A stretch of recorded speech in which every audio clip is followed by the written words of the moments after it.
Now I'm going to go ahead and call the first meeting to order. It's Finance and Policy. The date is September 6th, 2022. The time is 6:04 p.m. Members present are myself, Michael Reynolds, Ms. Carol King, and Ms. Diane Kuznar, as well as various audience members, celebrity guest of Mauldin, and our interim administrator, Ms. Vance, Ms. Holly Abercrombie, our finance director, as well as Mr. Putnam, our HR director, is in studio as well. First item is call to order. This is a very light agenda. By light, I mean we have nothing other than budget reviews pretty quickly. And we'll close it down and move on to the next one. Second item is going to be public comment. Do I hear anything from public who'd like to speak to this committee? Hearing none. What do I hear on the reading and approval of minutes from Finance Committee, August 1st, 2022? I'll make a motion to approve the minutes of August 1st, 2022 as submitted. I have a motion to approve minutes as submitted. Do I have a second? Second. I have a motion and a second. Any other discussion? Hearing none. All those in favor? Aye. Aye. Carries unanimous. Next item is going to be interim city administrator, Ms. Vance, the budget review. Yes, we're in our second month for the budget. And I think, Holly, if you have anything to add, I sent out the monthly finance report this morning for you guys to review. Nothing too exciting yet. Nothing exciting yet. Not exciting is good in this committee. Okay. Next is going to be Ms. Holly Abercrombie.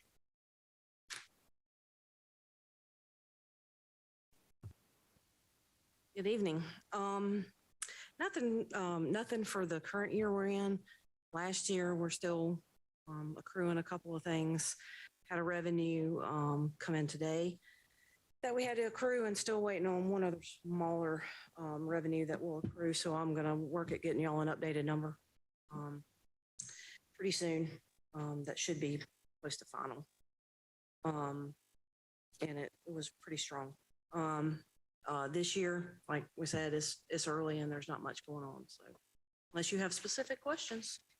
Layman's terms, we're going to close out last year's in the green pretty strong, and that's due to department heads, directors doing their jobs, and we appreciate all the efforts from not only you, but your cohorts as well. Any questions for Ms. Abercrombie? Hearing none. Mr. Mark Putnam, our Human Resources Director. Good evening. I want to let you know that we are in the final stages of our 2022 evaluation process for all employees. The departments have completed those, came back to HR. We made some revisions on some, and now we are in the process of assigning merit increases for each employee. The last 2 weeks of September, the employees will have those evaluations gone over with them, either by a department head or a department supervisor. So that's where we are with that. Also, got to get my days right because of the holiday. Thursday, I will be meeting with Evergreen Solutions to start our comp and class study. And we really are zooming in on late next week to have emails go out to employees for them to start looking at job descriptions and making sure that we've got those right. So we are in the process of starting that in the next week or two. That's where we are. Good. Thank you, Mr. Putnam. Do we have any questions? Okay, just a quick comment, Mr. Putnam. Appreciate your service to the city. I think human resources is one of those things that's understated, and a managerial growth for supervisors. So your involvement in things like, being a part of all of the, and the word just completely slipped my mind. What are you doing right now? Comp class. Comp and class. Thank you. Being a part of the comp and class, as well as all the evaluations, helps grow future managers for the city, and certainly appreciate your efforts in that. Thank you. Thank you. Now that we're all on the same page. Okay, thank you, Mr. Putnam. Next item, we have no unfinished business. We have no new business in this committee. Next is going to be public comment. Do we have any public comment for this committee? Mr. McPhail, is this the one you'd like to address? We are on number 7. Please do so. I will gladly tell you we're out of order. I have a concern, and I'm glad the city center is probably progressing onward.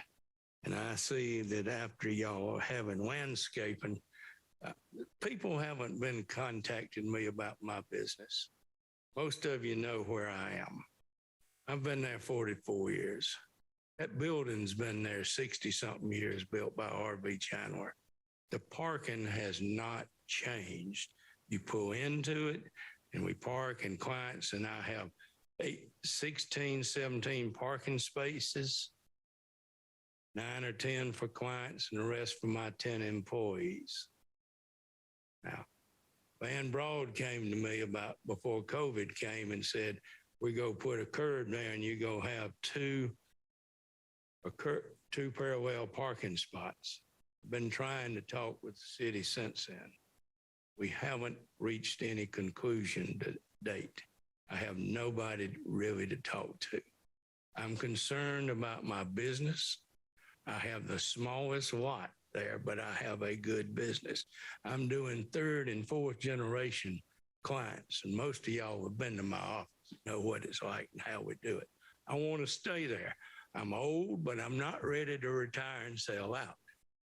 I need my parking 17 spots for my clients and my clients to stay in business.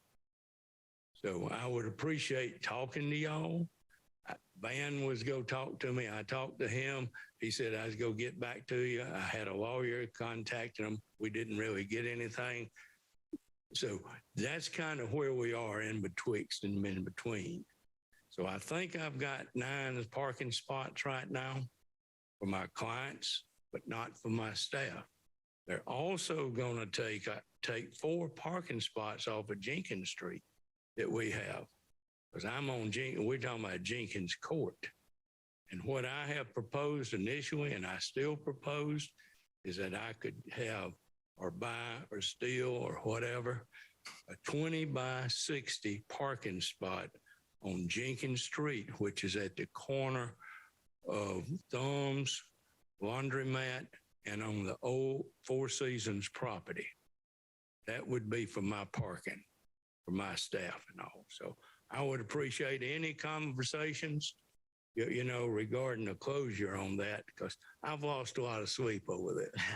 Dr. I tried to be real quiet about it, negotiation, and saw y'all were having this meeting tonight, so I thought I'd better show up. Well, I'm glad you're here. Have you had the chance to meet our new economic director? Sir? Our new economic development director? I have not. He is right behind you. He still has the new car smell, and we're happy to have him on board. He's welcome to come by, and let's see what we can do, okay? Thank you for coming, Thank Mr. you. McPhail. Yes, sir.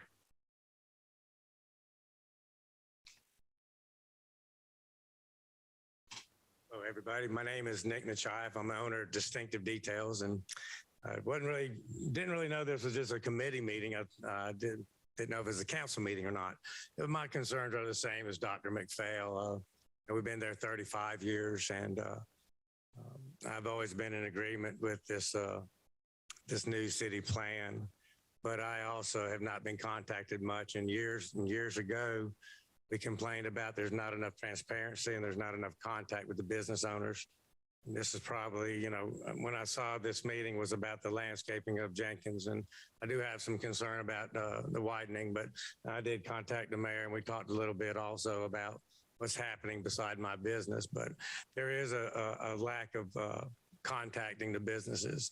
This has been going on for 10 years. It's the same problem we've had, and no one comes around, and it'd be great to talk to you. And is it this gentleman right here? So it'd be great to meet him, and also our interim administrator.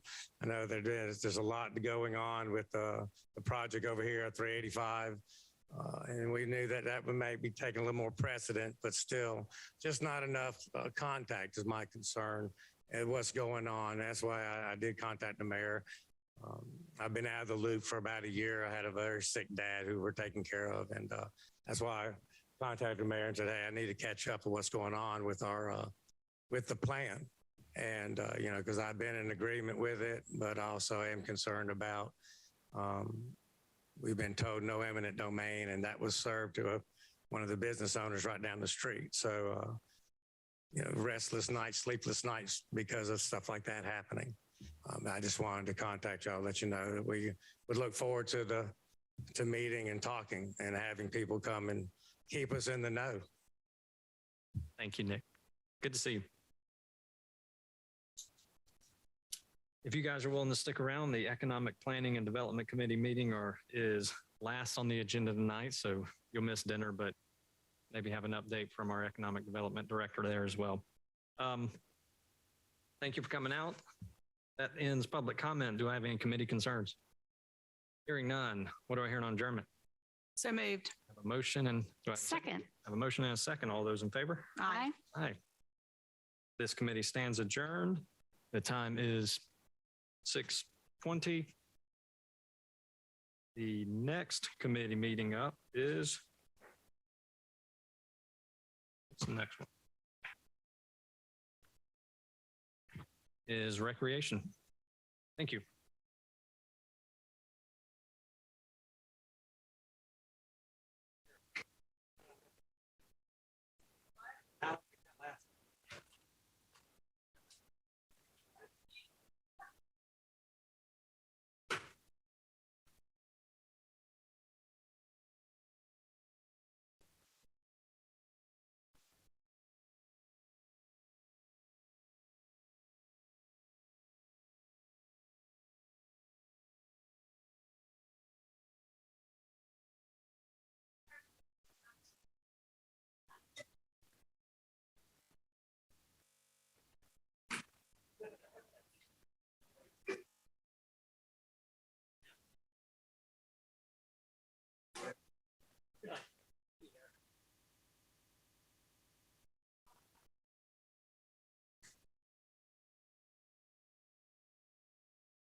Yeah, that's what he said. All right.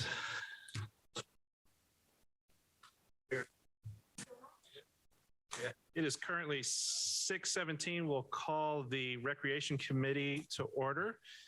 Mr. Reynolds and myself are here. Mr. Matney is absent. I believe he had another commitment this evening, as well as our Recreation Director is here, as well as our interim city administrator. First up, we have public comments. Is there any public comments here or online? Hearing none, we have, assume no. Reading and approval of the minutes. I would make a motion that the minutes from the August 1st, 2022 committee meeting be approved. I will. Okay, I will second that. Any discussion? No discussion. No discussion. All in favor, say aye. Aye. Aye. It is approved. And up next, we have budget review with our Recreation Director, Bart Conlender. Bart? Yes, sir. Thank you, Mr. Allgood. Budget's in pretty good shape. I will bring note to y'all that our program expenses is a little lower than it needs to be, and we're working on that.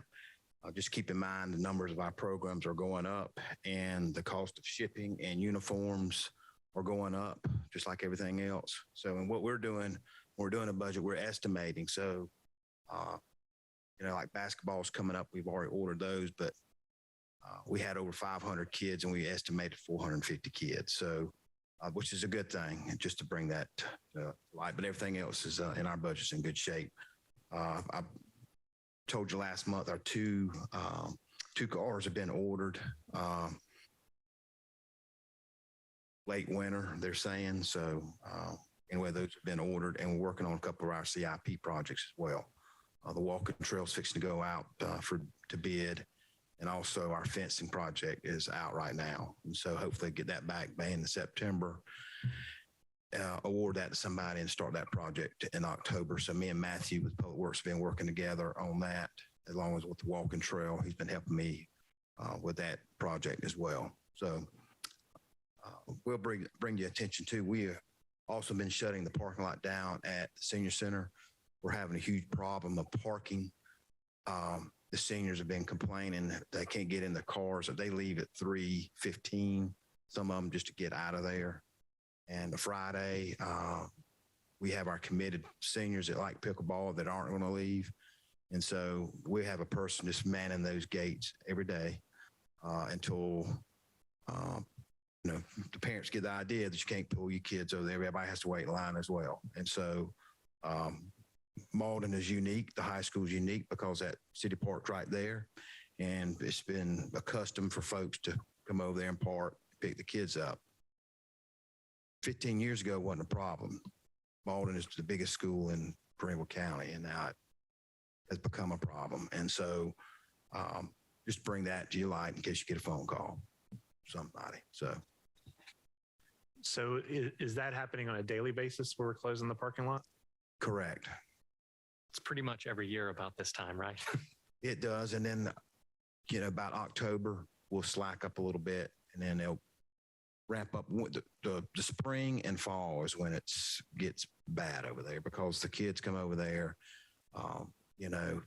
just being kids. And so we're trying to work on that as well. We work with the police chief and get the police officers up there to help us out as well when they're being destructive on our stuff. So, and that happens. That was my next question. When it comes to closing those parking lots down, are you doing it, a staff member from your team, or? Yes. It's usually I'm up there some. We have a full house at 3:30. It's a full house, especially on Fridays is our biggest day because we have bingo and then we have pickleball. And so one of us are, manning those gates to let the seniors out. It becomes a difficult task. It's just bottleneck there. And it's just, I don't know what the answer is. It's really not the city's problem. I would think it'd be the county. It's just gotten too big. And it's just, we're not the only one that closes their parking lot. Dollar General closes their parking lot. The daycare closes their parking lot in the afternoons and the mornings. We leave ours open in the morning, but the afternoons we do close it along with the other folks as well. So. And the walking trail and the fencing you're referring to, walking is at City Park and fencing is at Sunset? Correct. Sunset is going around the soccer field. If you go out there practice like tomorrow night soccer, the kids will hit the soccer ball over and they'll go run in the parking lot. And it's just more of a safety. We felt like it was a safety issue. And so that's the reason it used to be a fence there. And I don't know how it got taken down, but it got taken down. So we're doing it all the way around the field there. It was not like that before, but it will be now. Any questions? No, Mr. Chairman, thank you. All right. Up next, we have new business. And go ahead. Bart, do you want to mention the HVAC in the senior center? Yes, thank you. I sent you guys an email, but just to put it on public record. Yes, thank you. Me and the Public Works Director have been working on trying to find a good date to close the sports center down. And it will be next Monday and Tuesday. The weekends did not work just because of scheduling and the crane operating, renting that crane, and Matthew will bring it up to his part of the meeting tonight. But we've worked together and we came up with Monday and Tuesday. So I got an email from Curtis from Public Works today. They had a little issue with the crane, so it's going to be Tuesday now, but they have it hopefully up and running by Wednesday. And so Matthew will elaborate a little bit more, but I just want to bring that to your attention as well. Thank you, Ms. Rebecca, for reminding me. But we'll be closed Monday and Tuesday, and the staff will be working. We'll house them over there at the senior center. And the reason they're closing is just a liability standpoint of folks being inside the building, and those units are on top of the roof. So me and Matthew felt like it would be best for no employees to be in there, just for safety reasons. Thank you.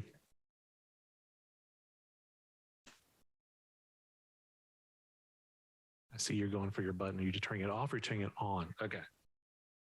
All right. Up next, we have a new business item. First up is regarding Bridgeway Station. And I know there's two components to this. One that looks like JR is going to be sharing, one that you're going to be sharing, Bart. And they kind of coincide. So I don't know how we want to present this. You know, do the preamble and then let them to, okay. That'd be wonderful. Okay, so in discussions about getting the connection between the Mauldin Trail and the pedestrian bridge, we talked earlier at the last committee meetings about the city doing a change order to Sealy Construction and AECom to finish that 200 to 250 foot stretch. After that, it was discussed maybe we wanted to see if UIG, who is the contractor who's doing the pedestrian, would be willing to add that to their work so that it connects, maybe, you know, maybe because they're already out there working, maybe that's an easier way. So Bart has gone through and he presented at the last council meeting, or at the last committee meeting, proposal from Sealy and AECom, and then JR and Bart have worked with UIG to get a proposal from them also. So you have two different proposals. You've heard the one before about Sealy and AECom, and then JR will be happy to go through kind of the UIG discussions with you also. And we just need kind of some guidance from council, how you guys want us to proceed. Wonderful. Thank you. JR, would you like to come up and discuss this first option? Forgive me, I don't have the proposal in front of me, but I do have a noggin full of knowledge, so I will try. Oh, good, it's up there. Perfect. Thank you. It's a big one. Let me just summarize while we have the reference in front of us. Do you have something?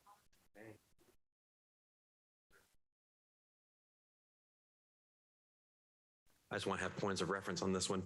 So we have a proposal that was given from UIG. It initially started off as just an inquiry if they would share any engineering schematics they had that were connected to their original bid for the bridge plus the pedestrian trail. And they provided an as-built survey. If you'll scroll up, if you don't mind, David. What they originally sent to us was this as-built overlay. This is a AECom presented an as-built design schematic to UIG, and then UIG, after we asked them for the data, gave up with their proposal. And you can see this is a very detailed drawing, so I'll just try to break it down essentially. UIG at that red line marks the end of the trail as it is built right now. The blue line that is running horizontal is what was built on top of the ground. That blue line represents where UIG believes it could cut the material and take that to borrow and then fill into everything to the right of that line. So you see the green line that's horizontal to the right of that red line. That is what UIG is proposing, that they could build the trail. And the reason for that blue line is they would take the fill material, and then it's hard to see, but they would take that blue material essentially and then fill in the holes of the topography to create a smooth slope that runs down there and intercepts into the bridge, where the pylons you'll see is the purple interface right there. It took me about 25 minutes going over with the engineer to describe that. So I'm sorry that I'm giving you the Reader's Digest version plus Cliff Notes plus the terrain for dummies. But that is essentially what they are planning to do. UIG gave basically a turnkey proposal. The proposal was not just an engineering study. What they wanted to do was to present a whole package to you. And that included a engineering study to the tune of about $30,000. And they have a preliminary construction profile of about $200,000. So they're coming up with a figure, as I mentioned in my report here, about $231,500 for a total turnkey solution to do this project. That is a big number. No doubt about it. One of the benefits, though, of this exercise is that it kind of gives you a crystal ball into what this could look like from a cost standpoint, whether you went with UIG or with AECom. Not saying that it's going to be that way, but it is a mental exercise and a budgeting exercise from that standpoint. So that is the quick and dirty on the UIG proposal. You have it in your packet, what they're proposing in there, and you've had time to study it. I can go through and try to answer any of the detailed questions you might have. But for brevity's sake, that is essentially what is being proposed in UIG's profile.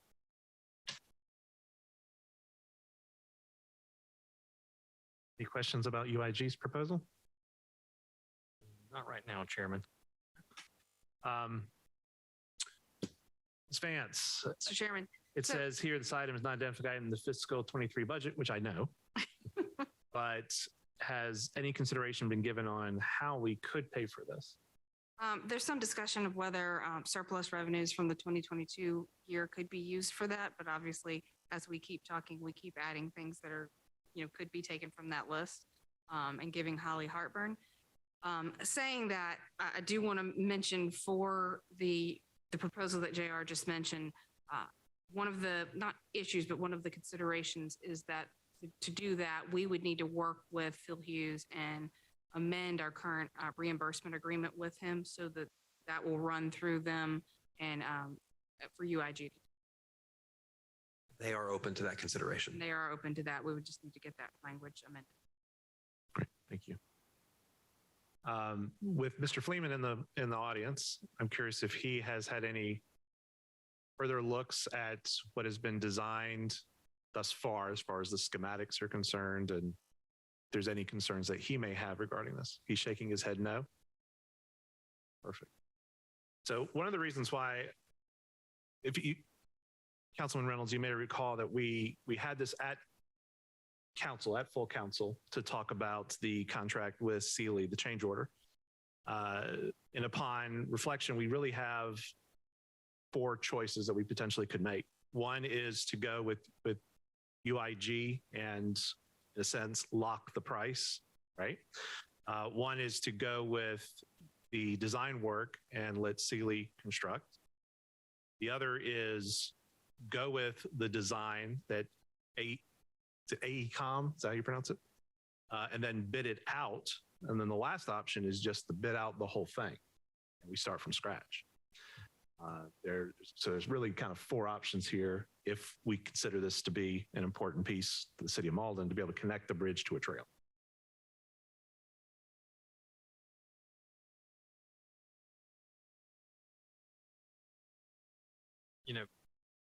Chairman, thank you.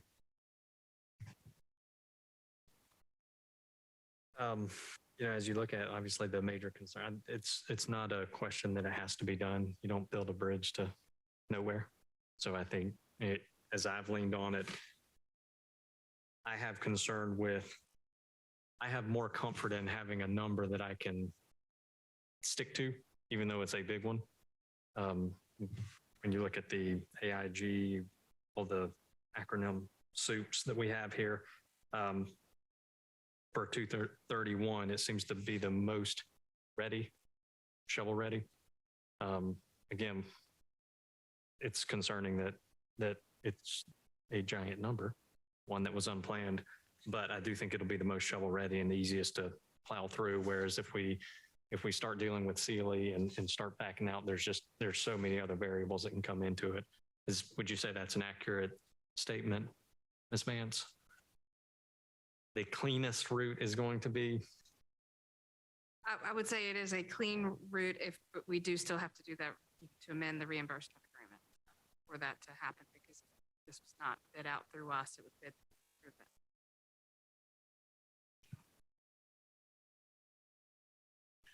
Mr. Conlander, is there any additional comments you want to make about the old proposal? Do you have feelings one way or the other, as this is your department? I do not. I think either way you'll be fine. I'm kind of with Michael, probably leaning towards you, kind of know what the price is going to be.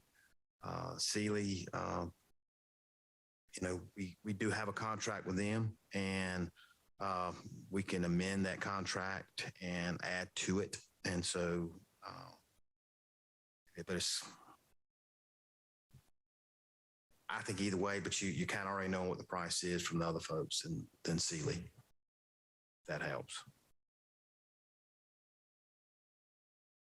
We did confirm with the UIG contact that they do plan to make it ADA accessible. And so this proposed design, although it's, it's more of kind of your elevations of what it'll be, that will be ADA accessible. That was one of our concerns, I think, with whether or not what they were proposing to do was actually going to meet what we wanted done. So they did confirm that. So I guess from that standpoint, that AIG would be the most prepared to continue this along quickly. UIG. UIG. UIG versus AECom. Yeah. Yes. Yeah. They would be the most prepared to move forward quickly. I think, they're already mobilized out there, so I think they could move forward. We didn't get a timeline from them at all, but I think obviously when the pedestrian bridge is done, the two can connect. The preliminary estimate for when they could get out there would be October, and they did asterisk that by saying that depends on their availability to do other construction projects. But October is when they were looking. And Mr. Fleeman, just to put you on the spot again, so you can shake your head yes or no. The gully, because you and I walked that, is there any concern there with how that would be handled?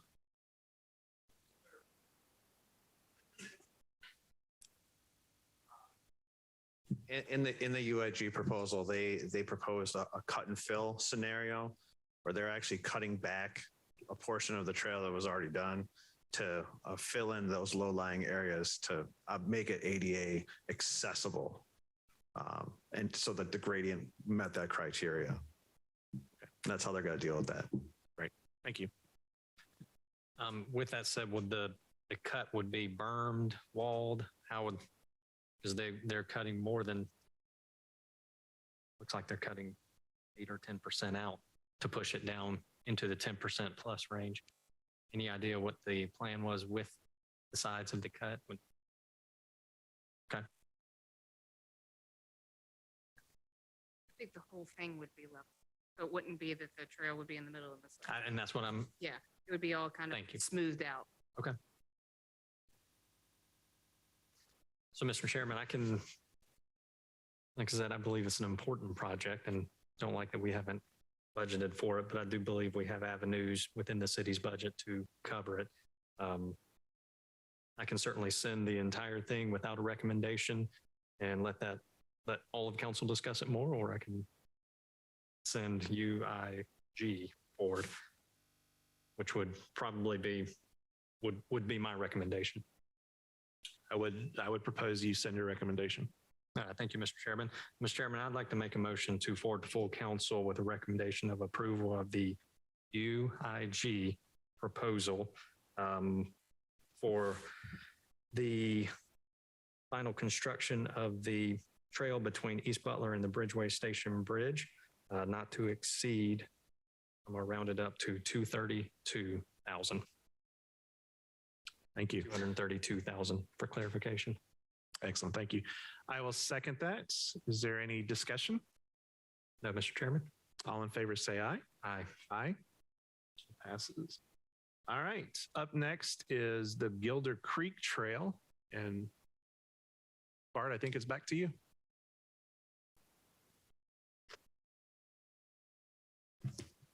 Yes, sir, Mr. Allgood. Y'all have got a couple options here. Just trying to get some feedback from y'all. I think, Mr. Allgood, me and you talked to Neil Hamilton. He's over the trails last week in length on our options. And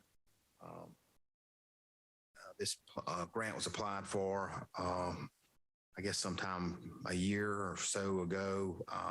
Was not by me. And so you got your options here. It is not in this year's budget to do this project. We'll bring that to y'all's attention as it is in your packet. Thank you. Any initial questions? No, Mr. Chairman. Okay.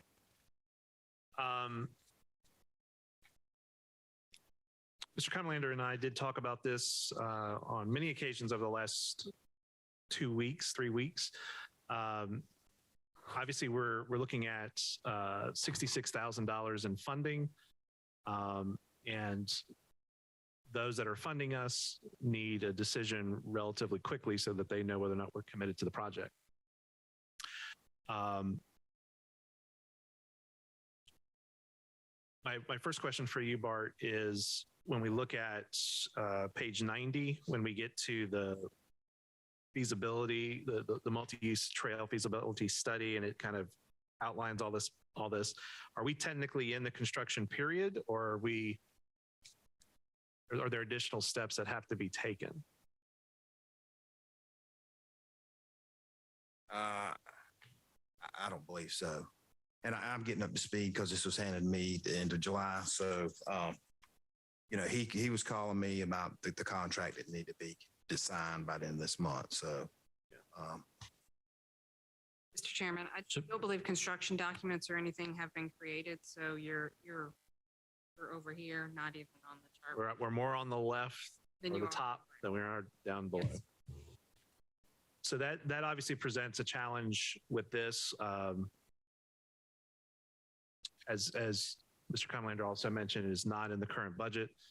And I did have another question about the Gilder Creek Trail project is slated at $890,000. But when we look at the total estimate for construction costs, it says 623. There's probably something else that I'm missing that's allocated for that additional, give or take, $200,000. Perhaps that's just the construction costs and there's other engineering services that would have to be taken place.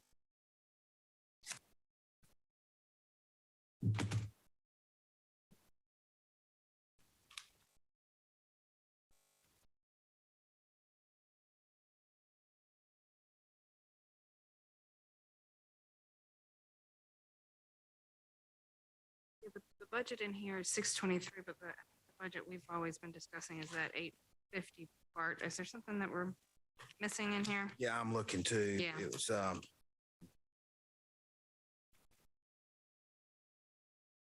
it really isn't a breakdown. That's what I'm trying to find.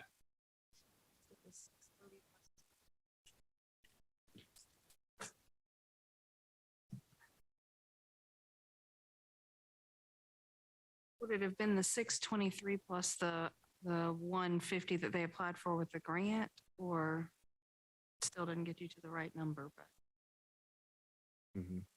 It's a breakdown. It's the multi-purpose. It's estimate. It's an estimation of what it's going to be. It's construction cost. This was done March 17th, 2022. that one's the 630 amount, 623 amount. I got 623, 588 on the back of mine. Then I will say that I might have over exaggerated the 850 number. And Okay. If you look, it's got benches, call boxes, solar, Solar lighting. 27 and 28.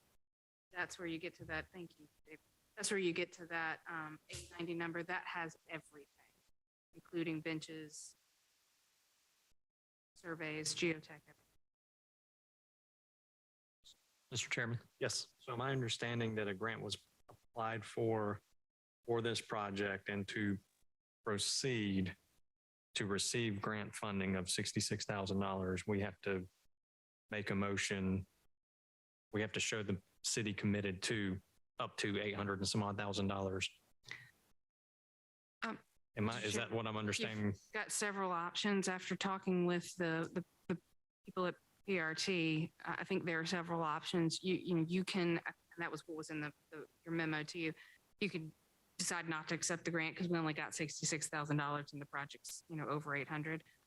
Or you could decide to accept it and see what we could do with staff in-kind work and the $66,000 to do some sort of trail on that area and see how far we can get it. I think they're comfortable with us doing something other than paving it, as was kind of envisioned in the multi-use trail feasibility study. But I think as long as we can do something, they will be happy with that. It's just, we've got to decide what we want to do. And what Bart had mentioned was maybe we see what we can get done with staff and with in-kind and with the $66,000, and then possibly try to budget for it in the next budget year or seek more grant. Correct.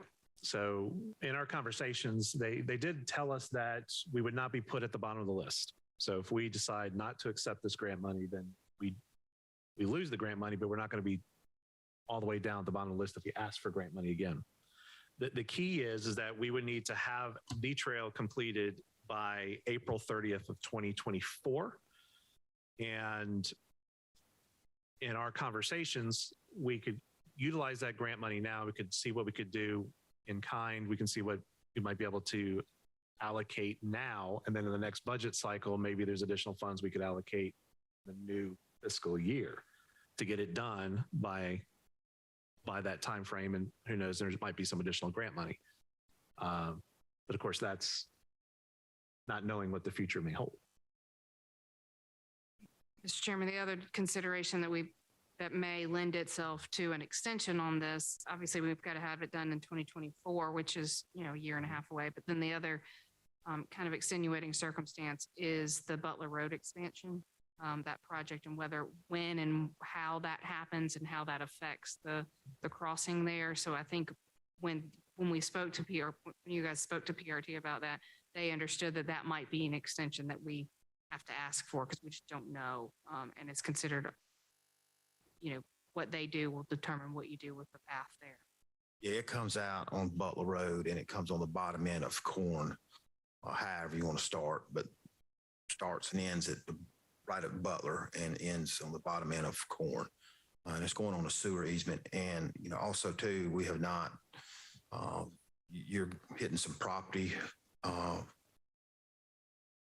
boundaries there. And so we got to make sure that we're good on that as well. And we have not done that. The only thing we have done in this whole process is Apply for a grant. applied for the grant. So You got a study, and then you applied for a grant. You now have the grant.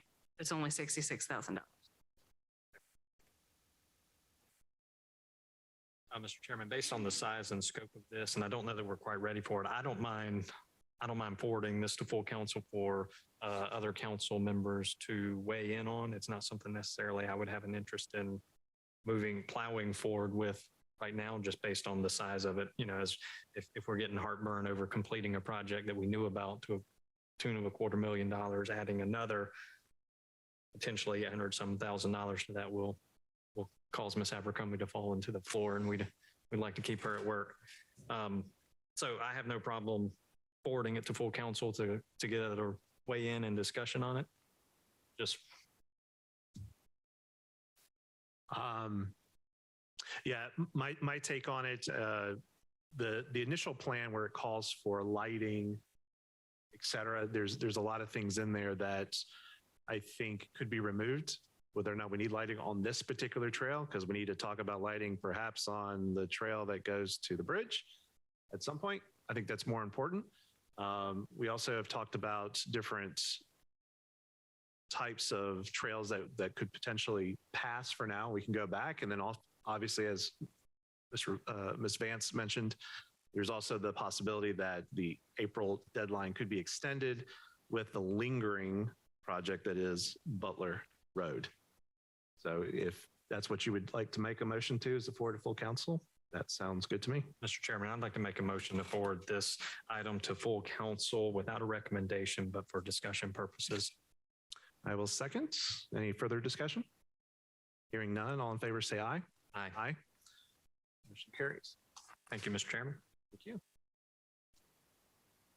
Thank you, Bart. thank you. All right, we're now at the second part of public comments. Anybody online or in person? Hearing none. Committee concerns. I have none, Mr. Chairman. No committee concerns. What do we say on adjournment? So moved. I will second. All in favor say aye. Aye. Aye. We are adjourned at 6:48.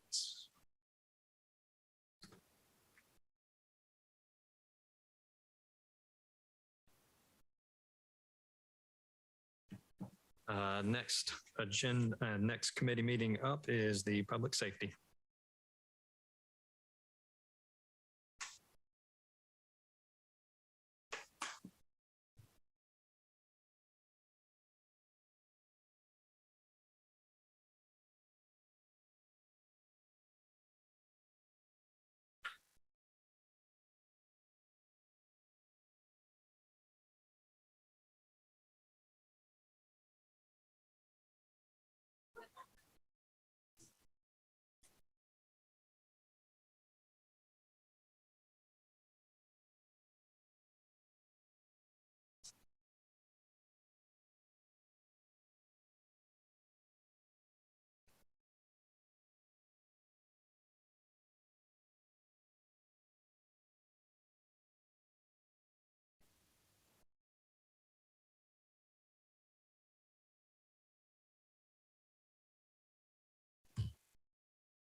Okay, I would like to call to order the third committee meeting of the evening, which is public safety. It is 6:50. Present is myself and all members of committee, Mr. Kraling and Mr. Allgood, as well as our chiefs and department heads and interims and everyone else. So everyone's accounted for. Before we start this meeting, well, in the call of order, I think it's only appropriate. A lot of the discussion that we're going to have tonight is from a book that Sergeant Harrell prepared. Y'all know I get emotional, so I'm trying to keep it together. And I don't know why I'm looking at Chief Miller while I'm saying this, because that is not a good thing. But most of you know, some in the audience may not know that we lost Sergeant Sam Harrell on Saturday unexpectedly. Many of us have a heavy heart tonight due to that, and I know our staff is going through a difficult time. So I felt it only appropriate to mention that before we start the meeting tonight. All right, so having said that, I will move on to the second item on the agenda, which is public comment. Ms. Kuznar. Thank you, Madam Chair. My name is Diane Kuzner, and I live at 503 Knollwood Drive in Mauldin.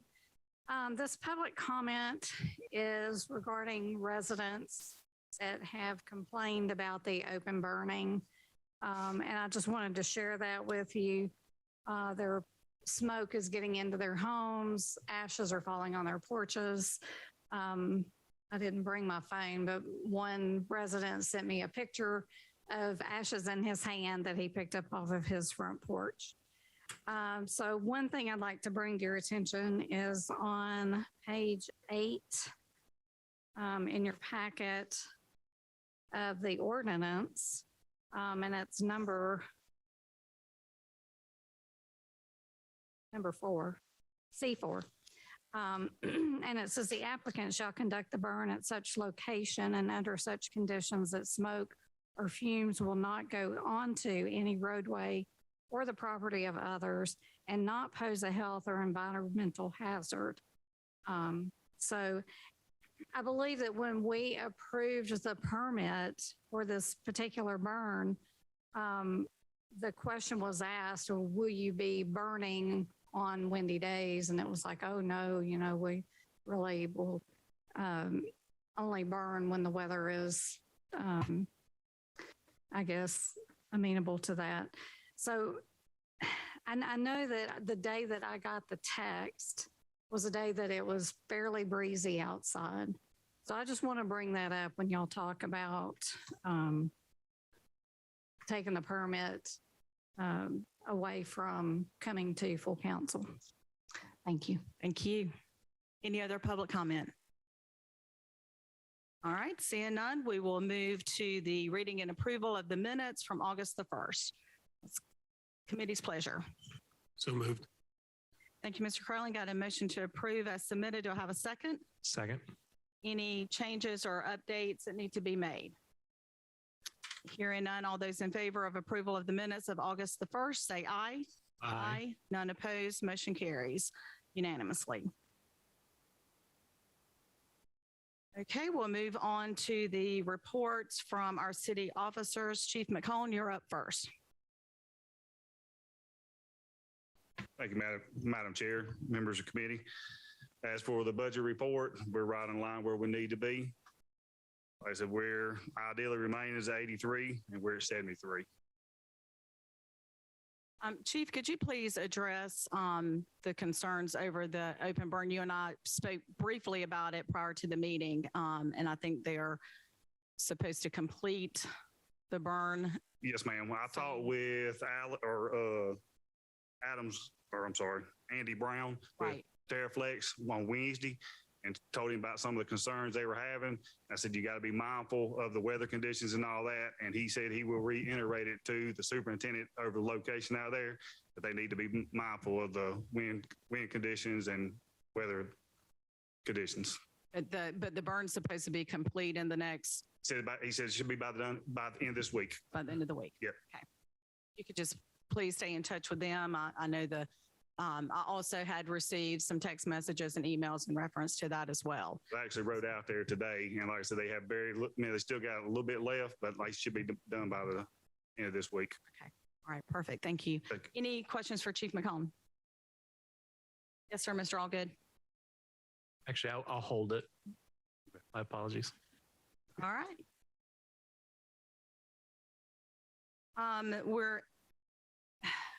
The clerk of court, I don't, Ms. Vance, do you have anything on that, or we can just, or is Chief Miller gonna? I do not have anything specifically. I will say that the applicant that was chosen has accepted the position, so you guys will have that on your agenda for appointing at the council meeting. And Mark in here? He had to leave, or I believe. Right. So- Yeah. So we're on par for that, and she was giving her 30-day notice, so she will be here probably soon, hopefully for Mark's sanity. So I didn't Right. bring it up during the finance committee, but we all need to thank him for filling in as doing all the bonds and things like that. Absolutely. It's a lot. I know he was on call all weekend and just had bought season tickets this season to my favorite school. We'll just leave it at that. Everybody knows what that is. I don't need to tell y'all.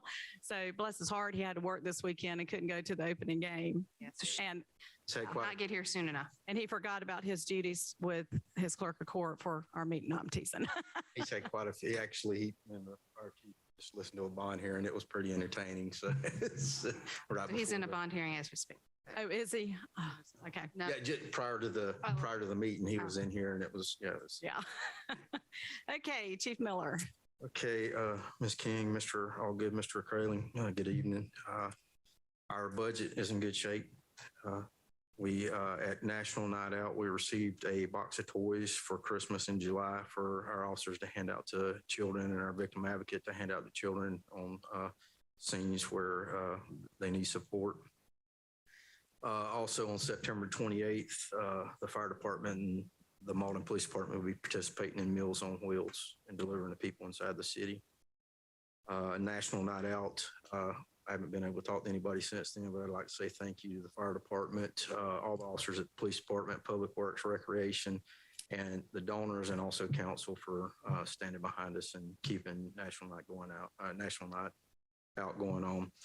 We did find out that there's two different National Nights Out, not National Night Outs. One is in August and one's in October. October, we found out was for the southern states, so that's what we'll probably be doing next year when it's a lot colder. I might help with that heat situation some folks were Yeah. not happy with. Right. Also, myself and Sergeant Osborne, Sergeant Harrell was going to go with us also to Columbia on Saturday. We go before the South Carolina Accreditation Board to get our accreditation for our South Carolina accreditation. Also, there's some children at 108 Lock Lane this weekend that were selling jewelry and homemade jewelry and lemonade for Make-A-Wish Trailblaze Challenge. Their goal is 100. They're halfway there. They sent us a message to come and get some free Kool-Aid. So some officers and firemen went out there and participated with that. They met their goal. Yes. Oh, they did. Okay. They did meet their goal.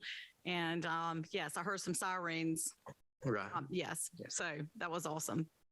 Also, Thanks, Chief McCollum, to your guys that came out. also, as far as Sergeant Harold goes, and I'm going to try and hold it together tonight because he was supposed to be here to help me with the vehicles. He's been here approximately 30 years and raised most of us. I mean, he was every one of us that's in a leadership position now has actually been under Sam's tutelage at one point or another. He in the earlier part of the year, he had COVID. He was in a coma for a couple of weeks, in the hospital for a couple of months.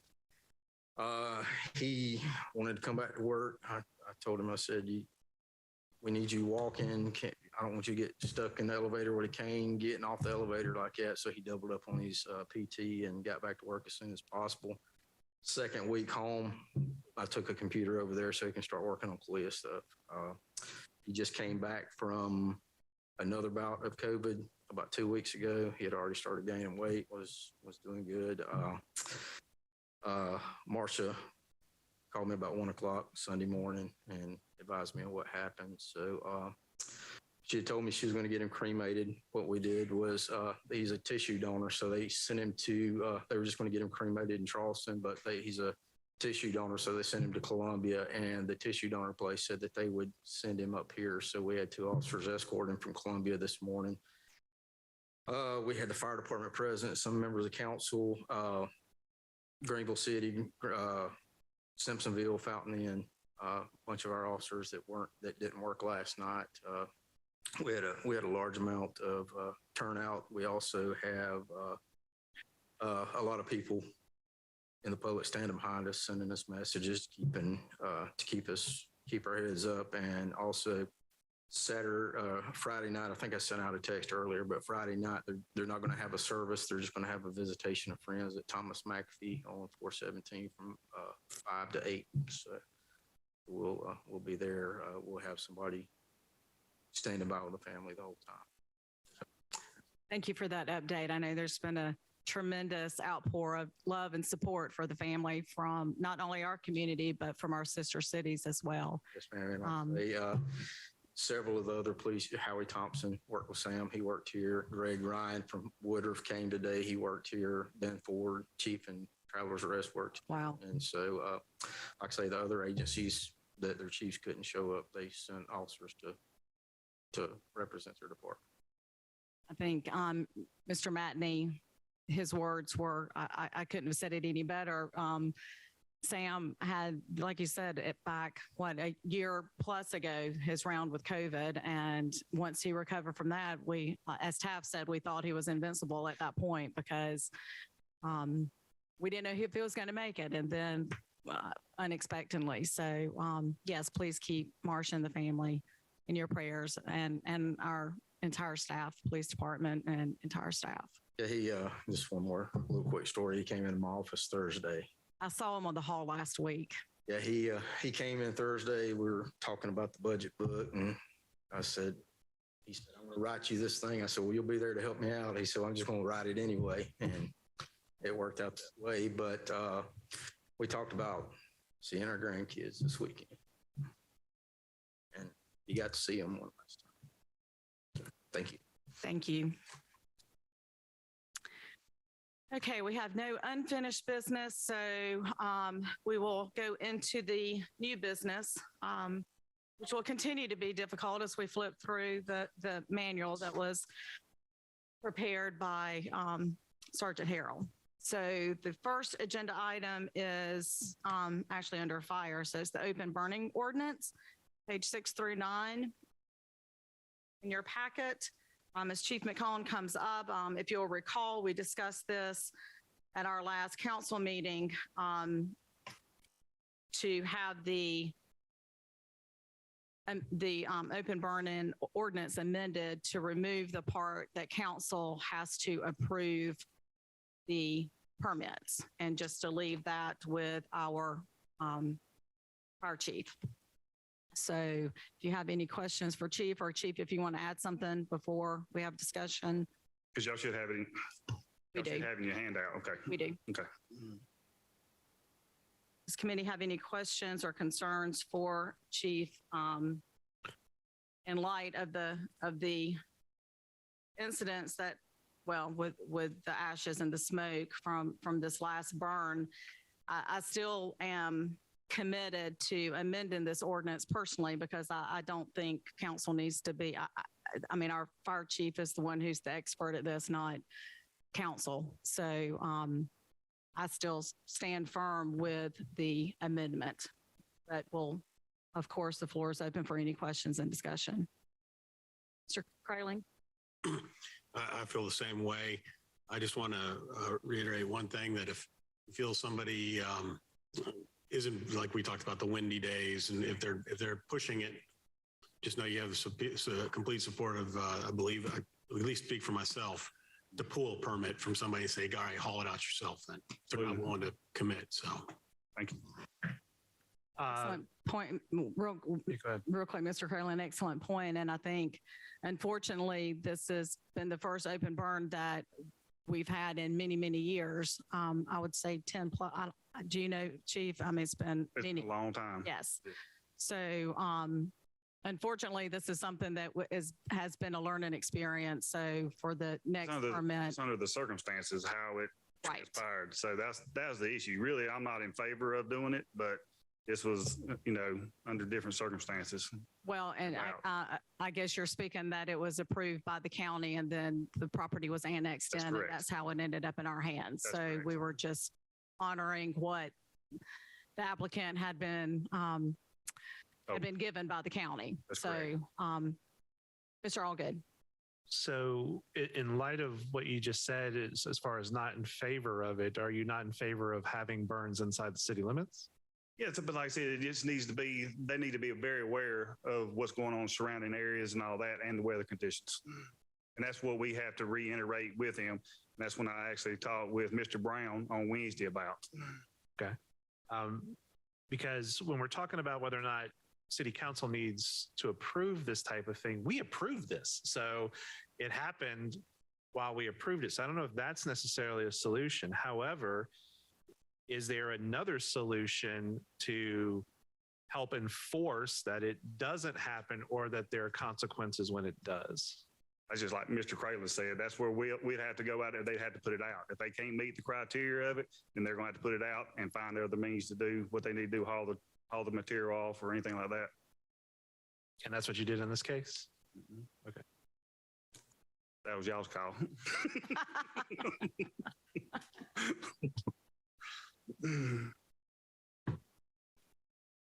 Well, that would lead me to ask, as the ordinance is written now, and this is maybe something we would address in 2 weeks. Does the ordinance as written give you the ability, if the points are not, if the rules aren't followed?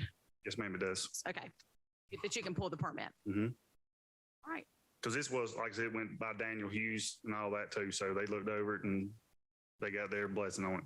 So, right. But there's no way of you knowing until there is a complaint. mm-hmm.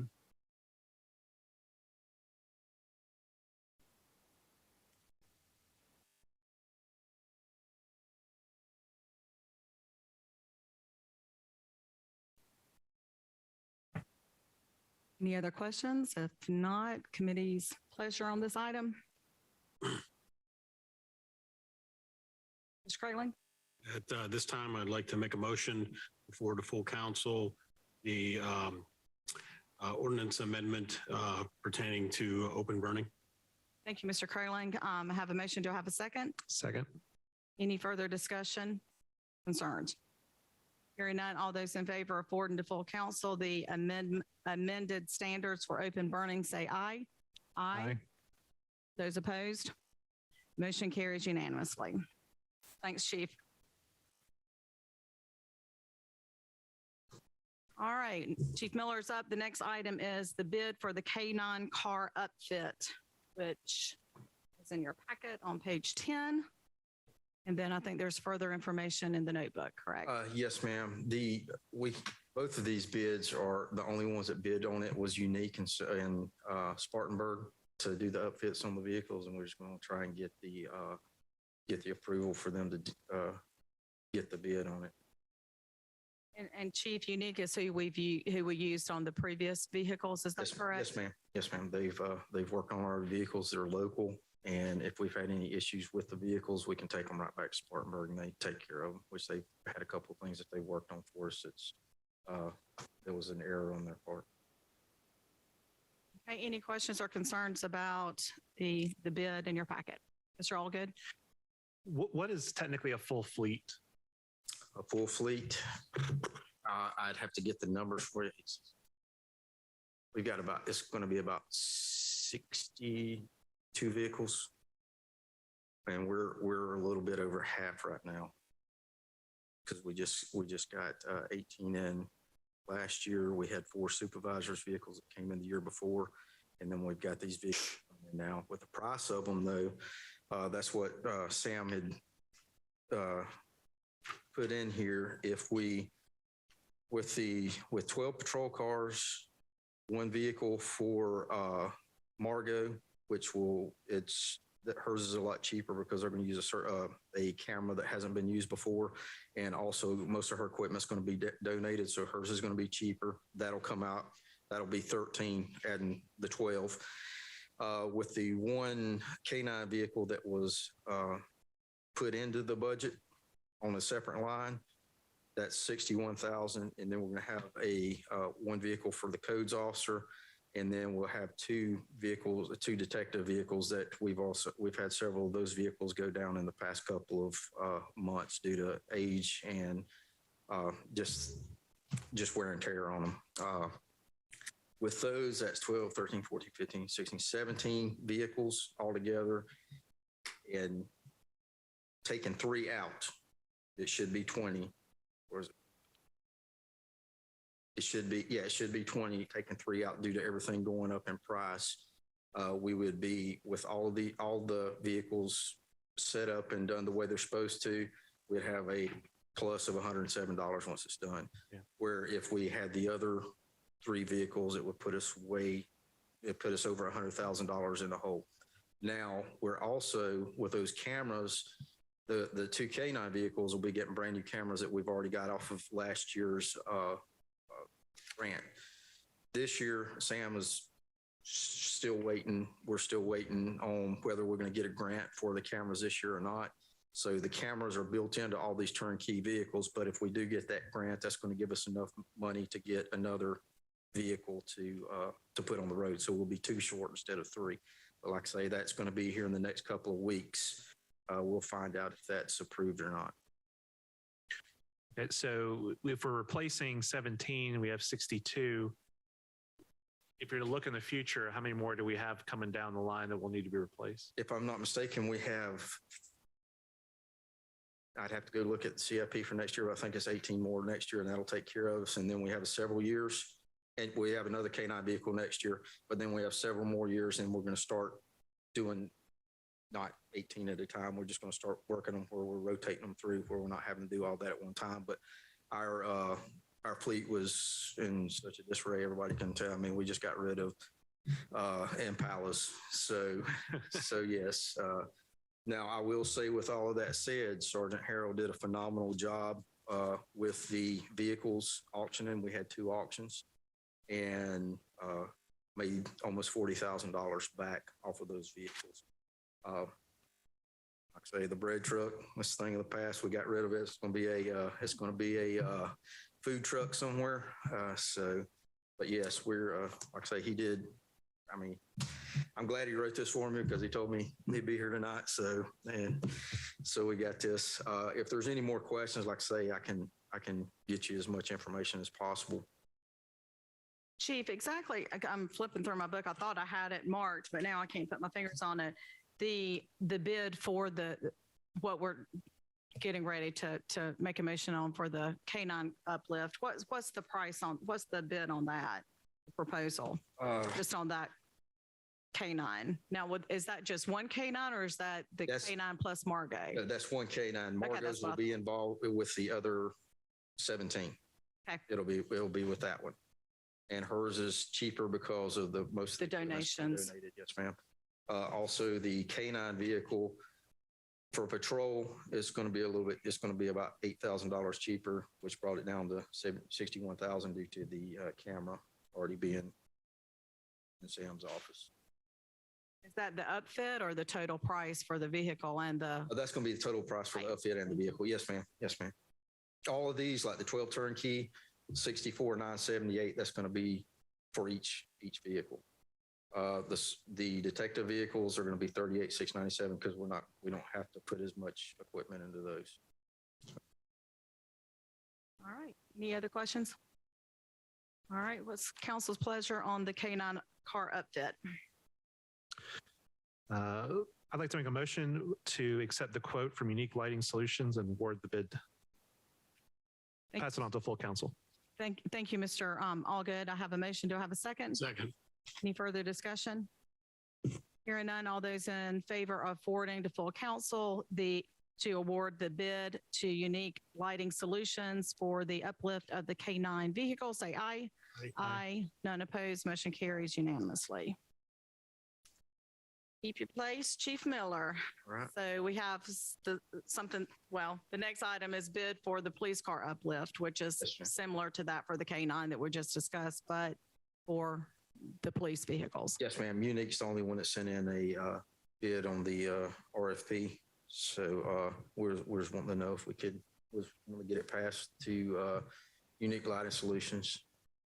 And how time flies. I read the agenda and I said, I asked Cindy, I said, didn't we just do this? So I literally went back into the minutes, and September the 20th of 21, we did the first round of fleet. We just got the last vehicle from the last budget. Got it on the road.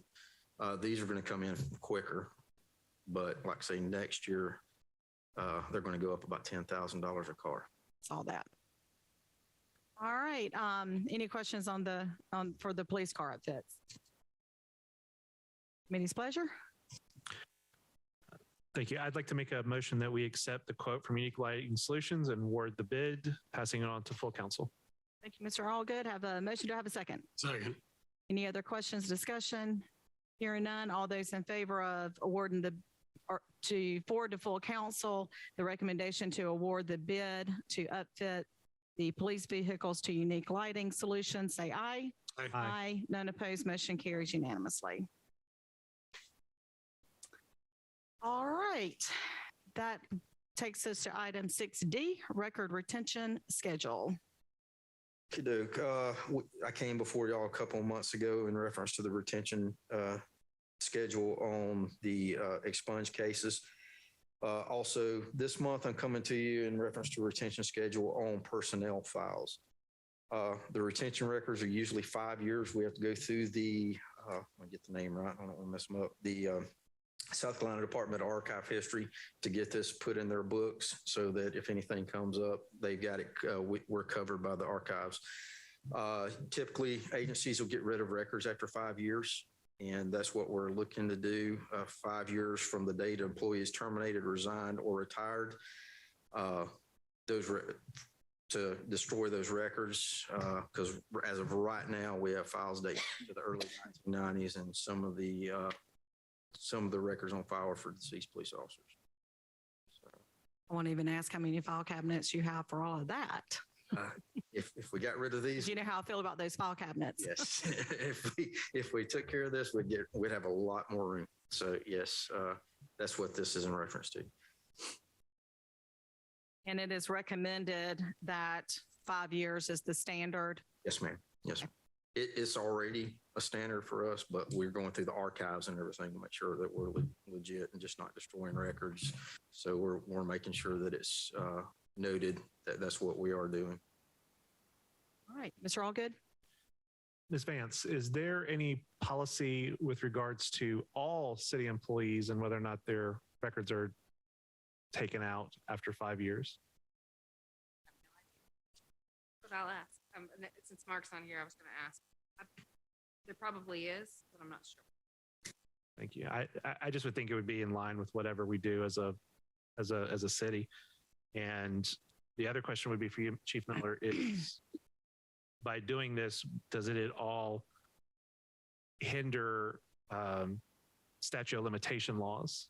No, sir. No, sir. Thank you.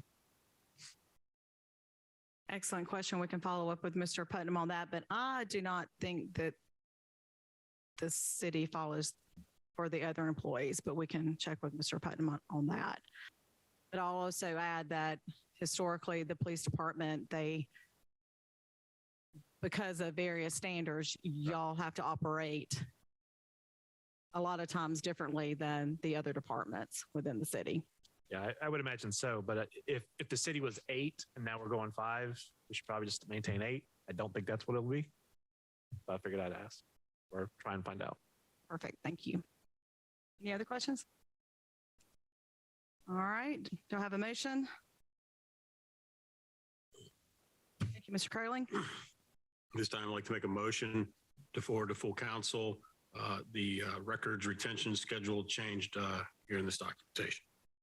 Thank you, Mr. Curling. Do I have a second? Second. Although, any other discussion? Okay, hearing none. All those in favor of forwarding to full council, the recommendation to approve the record retention schedule for police department employees, say aye. Aye. Aye. None opposed. Motion carries unanimously. 6E is the contract with DJJ, and I did the same thing as I did with 6C, which we voted on that the same because, again, I was like, didn't we just do this? So time is flying, Mayor. Making sure he's awake back there. So, Chief, I'll let you address this briefly, but it's a agreement contract that we renew on an annual basis. Yes, ma'am. We renew this with DJJ each year to house juveniles that we arrest. And basically what it is, the physical impact on that is $50 a day per diem per juvenile. Typically, we don't, if we don't have to, when we arrest a juvenile, we'll turn them back over to the parents and we don't have, but this is just when they go to a detention facility under our charges. But that's what we've been doing. They haven't raised the price or anything. It's still the same. That's what I was going to ask. I recalled it being $50 previously as well. Any questions for Chief or, in regards to the MOA? I have just one because you stole my first one. The question that I have is, looking at the contract, is this something that the mayor actually signs and that therefore we need to vote on, or is it because it's a contractual matter, it's something we do need to vote on? The reason I brought it to you was a contractual matter. I think the city administrator is the one that actually can sign off on it, but due to it being a contract, that's why I brought it for council. Super. Thank you. Sir. Mr. Crowley, you want to stay on your roll and make a motion on this one? It's time I'd like to make a motion that we forward to full council the contract with DJJ to house juveniles. I have a motion. Do I have a second? Second. Any other questions or discussion? Hearing none, all those in favor of forwarding to full council, the recommendation to approve the memorandum of agreement with the Department of Juvenile Justice, say aye. Aye. Aye. None opposed. Motion carries unanimously. That's all I have. Thank you. You can have a seat, Chief. That leads us to our second public comment. If anyone would like to address committee. Seeing no one online, no one in the audience, we'll move on to committee concerns. Seeing heads shaking no. What do we have on adjournment? So moved. And a motion, I have a second. Second. All those in favor of adjourning, say aye. Aye. We stand adjourned at 7:23. Thank you.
Okay, it is 7:24 and I will call to order the Building Codes Committee.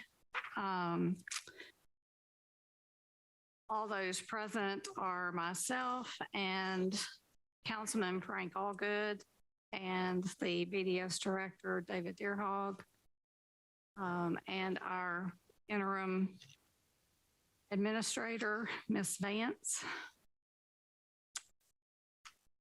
Do we have any public comment regarding anything listed in the BDS committee agenda? All right, hearing none, what do I hear on reading and approval of the minutes from August the 1st? Second? Was that the actual, did you do the first reading? No, you did that. You do that. Oh, okay. Gotcha. All right. I move that we approve the minutes as written. All right, I'll second that. So it is approved to nothing. All right, so next we have the reports or communications from Mr. Deerhog. Thank you, Madam Chair. Good evening, committee. I'll just highlight some items for the last month as far as what our department's been doing. We saw a record number of building inspections come through our department this last month, 1,752 to be exact, which was a lot. And we also, I just want to note that we've seen that residential permits for new homes was a little bit down 3 out of the last 4 months, but it's rebounded again this month. We issued permits for 51 new homes this last month, in addition to a bunch of other permits that we issued. And we also saw 23 new business licenses issued in the city this last month.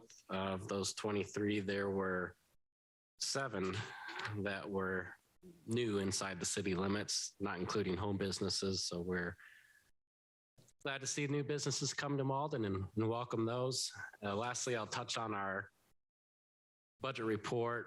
Ideally, you've heard that from other departments, we'd have 83% remaining right now. We have 84%, so we're doing all right. We keep, though, keeping a close eye on our expenditures as it relates to building inspections because the number of inspections is up there. But that concludes the report I have for you tonight. Thank you, Mr. Deerhog. So when we have that many inspections, we have to hire out or contract out to help with the inspections. Correct.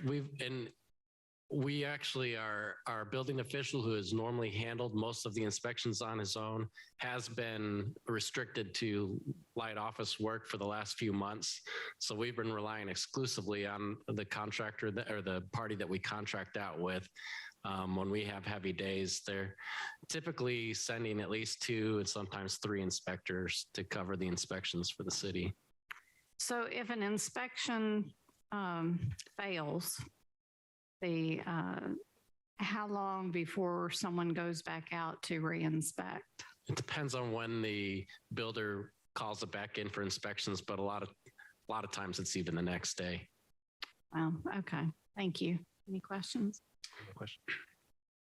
All right. Next, we have no unfinished business, so we'll move on to the new business. All right. Thank you, Madam Chair. This first item is an ordinance to rezone property. It's about 5.8 acres at 25 Old Mill Road, and have it shown on the screen there for you where it's located at. The request is to rezone this property from I-1, which is an industrial category, to S-1, which is a trades and commercial services category. This is an area where there is a mix of both I-1 and S-1 properties. The reason that this is being requested for you to consider rezoning it to S-1 is that there is let's see if I can show a better picture. Here you go. If you'll notice on this property, there's a little portion of the property that remains undeveloped to the right on the way this picture is laid. And the applicant is interested in considering some development on that tract, and the S1 just gives them a little bit more flexibility and opportunities to consider. And so that's why you're receiving this request to review tonight.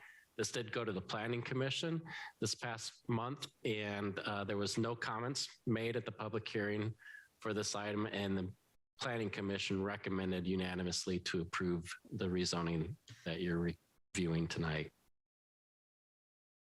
So just a question, when they have some industrial businesses in the building, then it's okay to rezone just the whole parcel as an S1?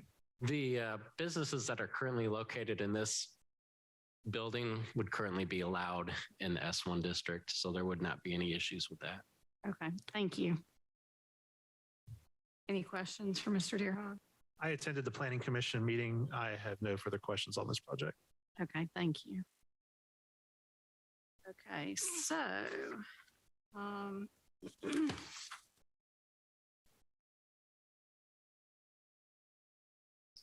you like to make a motion to send this to full council? Thank you.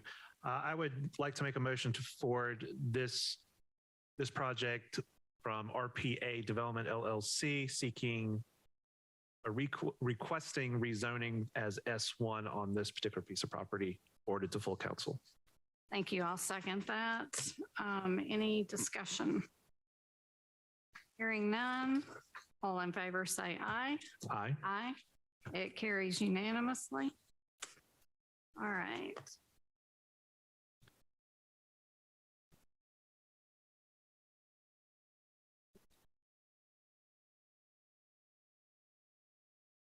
All right, Madam Chair. The next item is I'm going to group the 3 ordinances together in one project. This is the plan development proposed at the corner of Verdon and Tanner Road. And this probably sounds familiar because the committee reviewed this last month and forwarded it to the Planning Commission for their input. So the Planning Commission did review this project at their meeting this last month. There were some public comments that were shared during the public hearing for this, and those were summarized in your reports that we received. The Planning Commission did vote 6-0 to recommend approval of the plan development. Their recommendation was contingent on a few revisions to the statement of intent, which the applicant agreed to and have since been revised in the statement of intent. Those items included the reference to the conversion of some of the workspaces to apartment units would require approval of a formal change to the plan development in accordance with the City of Mauldin procedures. The second was that the buffering, landscaping, and fencing proposed adjacent to the Woodruff Crossing community would be updated in the statement of intent to reflect what was presented at the Planning Commission. And thirdly, the traffic improvements and traffic mitigation measures would be installed or implemented as required and approved by SCDOT. And just to keep you updated too, as it relates to the traffic, you probably recall that there was a traffic study that was done on this proposed development. That study has gotten into the hands of staff at SCDOT, and they've been able to start reviewing it. They have given some preliminary feedback that one of the recommendations of the traffic study, which was to adjust the timing of the traffic signal at Woodruff and Verdon, they would not be amenable to that. They being SCDOT would not be amenable to that, but instead would like to see some other improvements made at that intersection. So that conversation is ongoing between the applicant and SCDOT to work out what improvements will be needed there to that intersection to make sure that that this project does not make the conditions on at that intersection any worse. And so the applicant has indicated that they're willing to work with DOT on that and whatever they see is necessary to help with the traffic there. Thank you, Mr. Deerhog. That is one concern of mine. And as I was driving to Hobby Lobby the other day, I realized that traffic is really bad right there. And if they were to DOT, I guess, come in and start widening to make additional turn lanes and things like that, it would probably become much of a nightmare until they're finished. Would this happen before the development starts? Whatever road improvements they do? Or would they wait until after the development is in to then make improvements to the road? It typically would be installed simultaneous to while the development is being constructed. So were they considering only like right turn lanes into the development or widening Verdon to Woodruff Road? I mean, I don't know. What I've gathered so far is what DOT has expressed some interest in is adding turn lanes at Verdon and Woodruff Road at that intersection. And I don't know, there is a representative for the applicant tonight. If you want to call on him, he might be able to shed a little bit more light on that, but that's what I understand so far. Sure, please.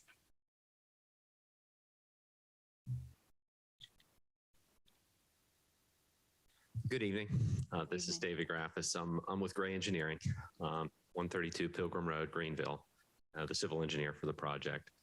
And David, I want to point out too, Ryan Foster, the applicant, is on Zoom as well. Okay. If he has any further questions or comments. So we have been in contact with the traffic consultant who was here before presenting the information of the traffic study. And they have been in touch with SCDT, as David pointed out, and they're gaining feedback from them. And as of last week, the DOT asked them to go back and further study some of the intersections along Verdon Road. So Verdon and Woodruff, Verdon, Tanner, two driveways into the new development, and Verdon and Butler. And so as David alluded to, they're amenable or agreeable to the two dual left turn lanes off of Verdon onto Woodruff. They like that as a mitigation. They also like the additional green arrow coming off of Verdon onto Butler as a means of mitigation. And so they've asked the traffic consultant to do some further studies on those intersections to see what they could do to improve those. And I would agree that with David that whatever mitigation the DOT requires would be done prior to the development being finished.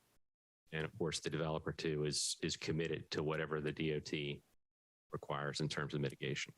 Okay, thank you. Do you have any questions? I do, if you don't mind. One of the folks at the public hearing was bringing up concerns about stormwater runoff into their pond. And I don't think it was really addressed because I don't think it will. Am I correct in that? Is there any potential impact of your pond encroaching on their neighborhood pond? This was Peggy Garland from the public hearing. Well, not in terms of encroachment, obviously physically, but in terms of the runoff itself, the stormwater that's increased on our site will be conveyed to the on-site detention facility. And that facility is sized to handle all the storm events as the city of Mauldin requires, the smaller storm events as well as the larger 100-year storm events. The pond will be sized bigger so that even the higher storm events don't get up to the top of the stormwater facility. All the peak flows will be held back to pre-development conditions. And so that is what we're intending to do in terms of keeping the stormwater flow patterns the same in terms of where it's being discharged, which is the headwater of their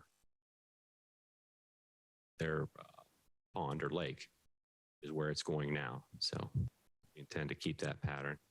Again, just attenuate those storm events. Yeah. Another question that was posed to me after Planning Commission by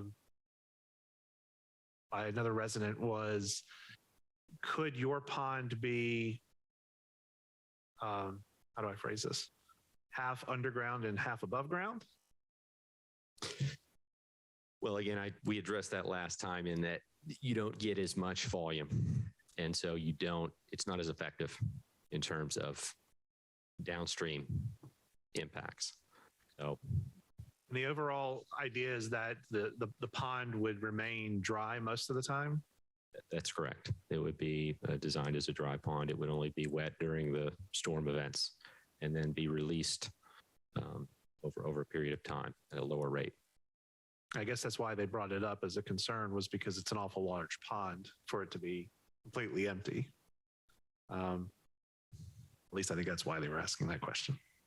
Well, again, it's there for the worst case scenario, and all this, even the smaller storm events, would be controlled by a 4-inch orifice and an outlet structure that is a stage storage structure that will release those different storm events below, again, the pre-development conditions.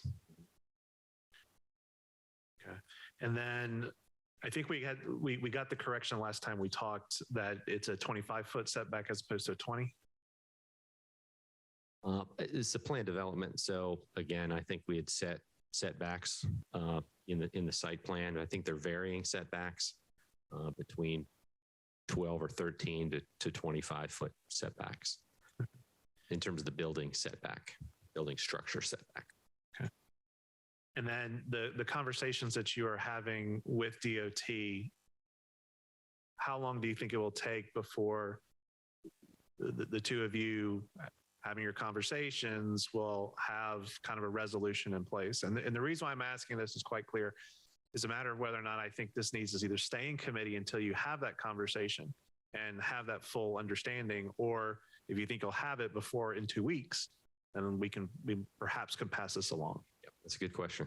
The traffic consultant's not here, but again, we spoke with him last week, and they tell us in a couple of days they can have these updated intersections studied, analyzed, and traffic study updated and submitted to the DOT. And the DOT has been pretty good about responding to the questions and comments that they've had. So I would say it's hard to say. I would like to say 1 to 2 weeks, but again, I can't say for sure. Okay. That's my biggest concern. I think Chairwoman Kuznar also echoed that as well in terms of the traffic. The traffic is a tremendous undertaking in this area. And so that's what I'll be looking for is if we decide to pass this on to full council, that by full council, that we'll see what those solutions are going to be so that we can then move forward or not. Okay. And David, I don't know if Ryan is on. I don't know if you need to control him to get on. He may have a comment on schedule.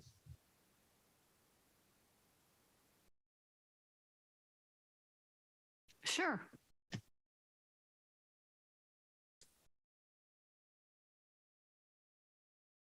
Hello there, this is Ryan. Good evening. Can you hear me? Barely. All right. Dave, I think you said it right. I don't have any other comments on the schedule. We'll just need to get with the consultant and see when those can finish up. And hopefully it's before the first reading from council. Try to reach out today try to reach out today for an answer to that. And I didn't get a response, but we will follow up. Thank you. One other question that I have regarding the pond, it's quite large, except most of the back piece of that property. Is this something that will be landscaped? Yes, David, if you could bring up the grading plan or the site plan in my civil package. The plan that you see up there on the screen, that is the architect's conceptual plan. So that blue area is not all pond. Okay. We'd scaled that back to where we actually, the development itself is a little smaller in terms of the buildings. So we wanted to maximize the pond area, but also save the minimum 10-foot buffer along that entire western property line. And so you can see the green buffer there on the western side is the 10-foot buffer. And you can see see the blue, that is more in line with a medium storm event in terms of the area that pond would have. I'm sorry. Thank you, Ms. Vance. The committee might bear in mind that the city has a higher standard for stormwater ponds than does the county. So this pond will be designed at a higher standard than presumably the pond in the neighboring community was, which is in the county. Thank you. I just see sometimes when there are detention ponds, they're just like big holes and they're not appealing at all. Well, I guess to answer that, so the area in the green there along the western property line is an existing vegetative buffer. So there's existing 2 to 4 inch oaks. There's even a 134-inch oak there, but on average between 2 to 4 to 10 to 12 inch oaks in that 10-foot buffer. And so they've got about a 30-foot high canopy that will intend to be preserved along the western property line. In addition to that, the developer is committing to put an additional screen, evergreen screen, between the pond and the existing vegetative buffer. So I think that the view of that dry pond would be shielded. Well, and I'm also concerned about the people who will live in this community and what they will be looking at. Is it going to be something that is attractive to them? Because it looks like some of these may face that area. I don't know. It's just a question. It's a skinny pond. I mean, the view out the back of those townhomes, rentable townhomes, again, there'll be that green buffer along the western will be probably significant. So they'll be looking at that instead of what's in the ground or in the low-lying areas of which the basin volume is there for those storm events. And how deep is that? It's anywhere from 6 to 10 to 12 feet. Kids will be playing in it when it's dry. I don't think so. It'll be fenced off. Like that'll stop them. That's true. I don't know. I gotta find my other notes. Oh, and I don't know if you answer this or someone else, but the possible conversion of workspaces to apartments, is that you? I would defer to David on that or Ryan online. I think that was addressed in those additional updated conditions. Sorry, thank you. They did address that because that was brought up before, and that's been revised in the statement of intent now that if the market dictates that the workspaces aren't going to work out and they need to consider a conversion, then it would come back as a change to the plan development and have to be reviewed and approved. Okay, well, I did read that.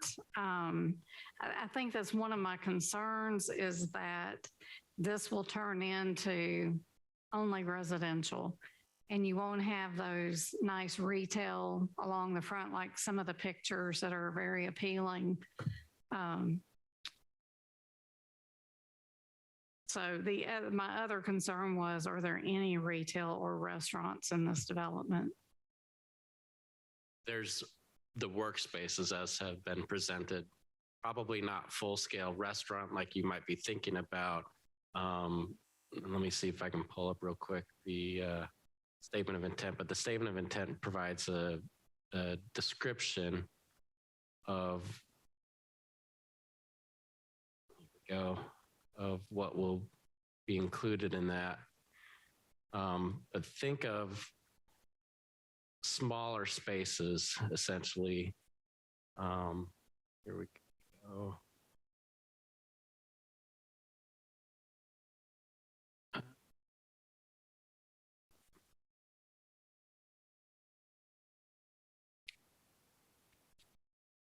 All right, so examples of uses that may be seen in a live work unit are could be offices for like an accountant, architect, artist, artisan, attorney, computer software, multimedia related professional, consultants, engineer, could be a coffee shop, fashion designer, clothing boutique, graphic designer, interior designer, hairstylist, could be a home-based office worker, insurance agent, real estate or travel agent, one-on-one instructor, photographer, and other similar occupations. So that's kind of, I think, what the applicant is envisioning for that and what he's trying to paint a vision for us to imagine. To help with that, he says uses that are not intended for this type of space include vehicle repair maintenance, adult businesses, massage parlors, large commercial restaurants utilizing a commercial kitchen, and uses that create excessive noise, dust, heat, smoke, and odors that would be considered a nuisance.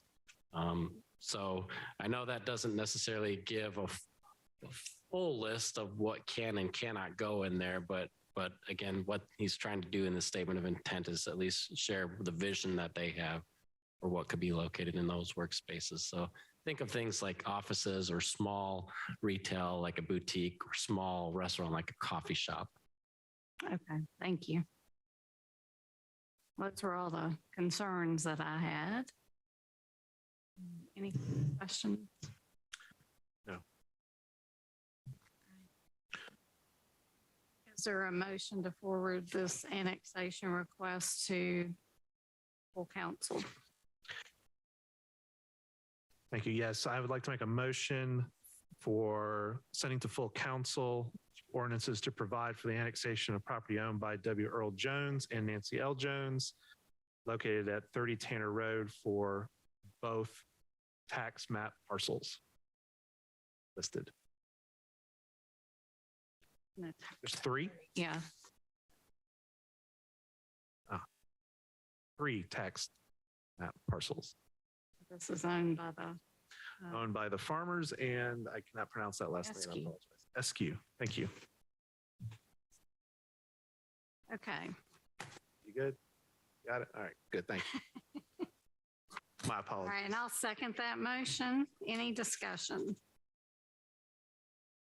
All right. It would be nice to be able to find out about the road before full council, but there is 2 readings, so hopefully by second reading, we will have what we need. So all in favor say aye. Aye. Aye. All right, so it is unanimous.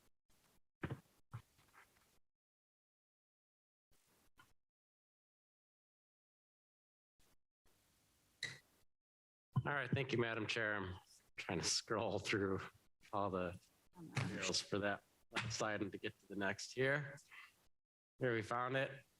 All right, so next up we have an ordinance for consideration. This is to amend Chapter 18, Article 2 on nuisances to authorize the code enforcement official rather than the building and zoning director to enforce certain provisions contained herein. And you may vaguely recognize this because this was included as part of a separate, or included as part of another ordinance previously, but we've pulled this out to be its own separate ordinance so it can receive separate consideration. But this is essentially to do just what I described and follow what our current practice really has been. The city's practice has been for the codes enforcement officer to enforce the nuisances that are contained, or the standards for nuisances that are contained in this ordinance. And so this just cleans that up and provides more direct clarity. Thank you. Any questions? No, I have no questions. Okay. All right. I can make a motion. Would you like to make a motion? Thank you, Chairman. I'd like to make a motion to amend to Chapter 18, Article 2nd of the Mauldin Code of Ordinance to authorize the code enforcement officials rather than the building and zoning director to enforce certain provisions contained herein and so forth. Pass it along to full council. All right, I will second that. Any discussion? All right, hearing none. All in favor? Aye. Aye. All right. It passes unanimous.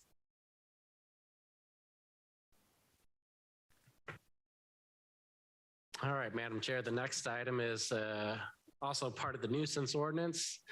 This is Chapter 18, Article 2 nuisances, to establish certain standards to protect against nuisances caused by light trespass and other matters related to thereto. The city or this committee has had some discussion about light glare and light trespass this year. And just to follow up on this, our staff had the opportunity to meet with some Duke Energy officials this last month to talk about some of the standards we've been discussing here and appropriate procedures. And those officials at Duke commented that light glare is very difficult to define and enforce. Their experience is that what is perceived as glare is different from case to case.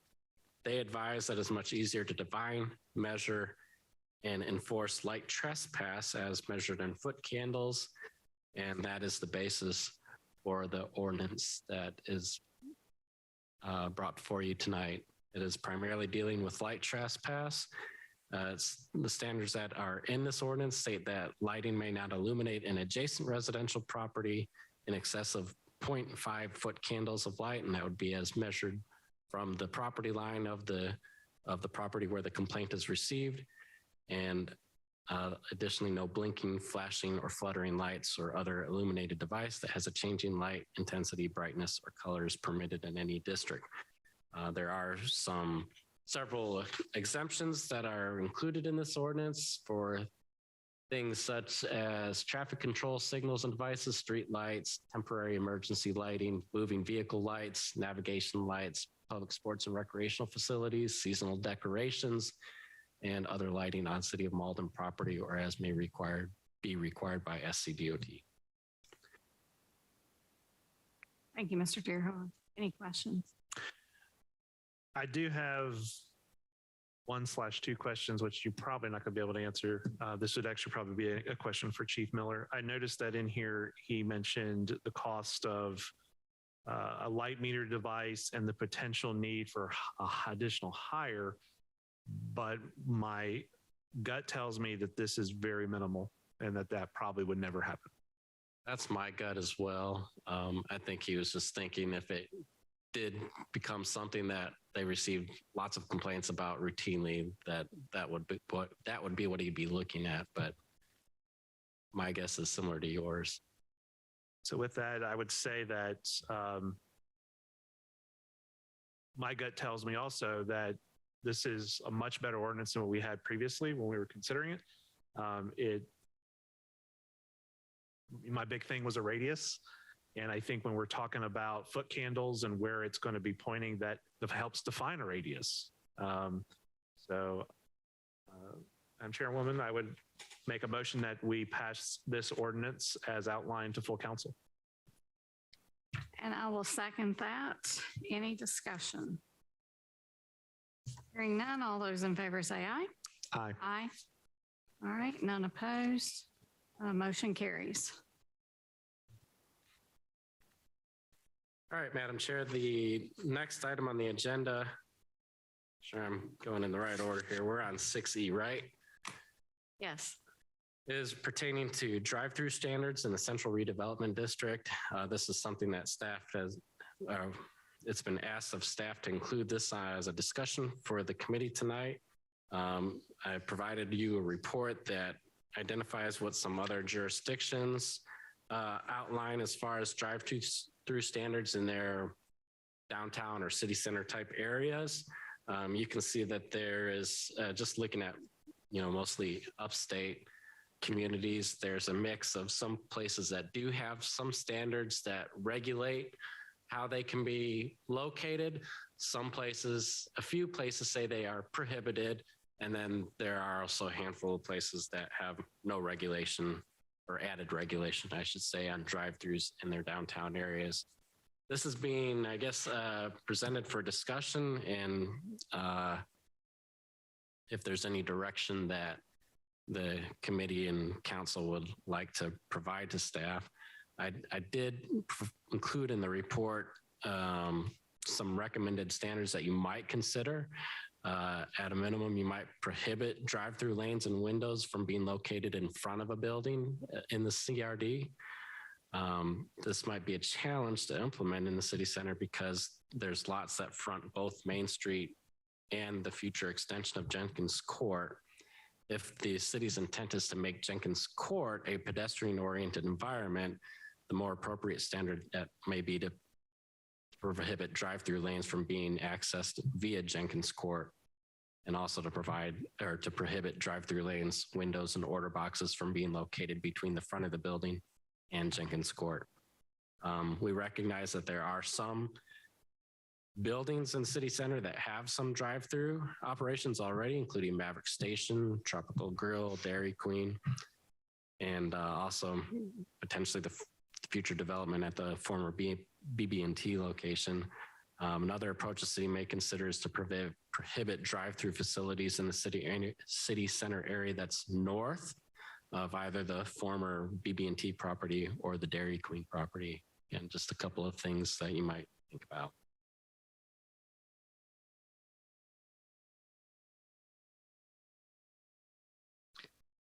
Thank you, Mr. Deerhog.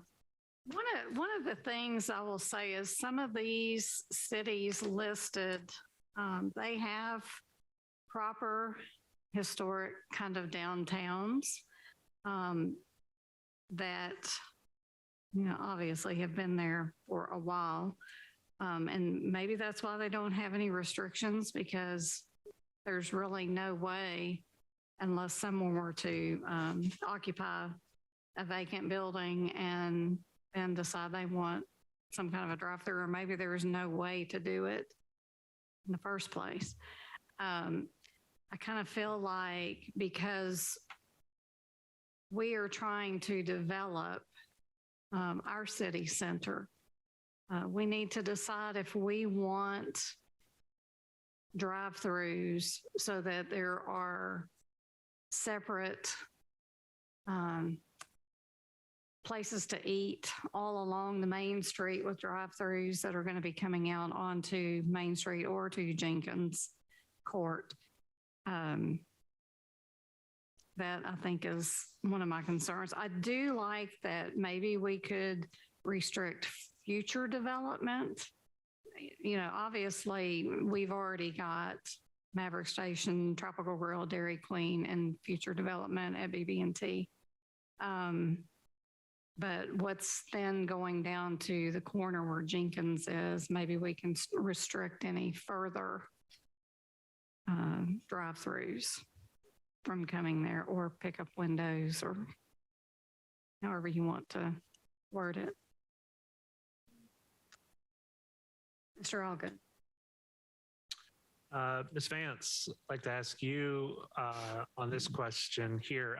I want to say that in either a session we had, you talked about how we might be able to write something up to where it gives us leeway one way or the other for it. Do you recall that conversation? Am I making it up?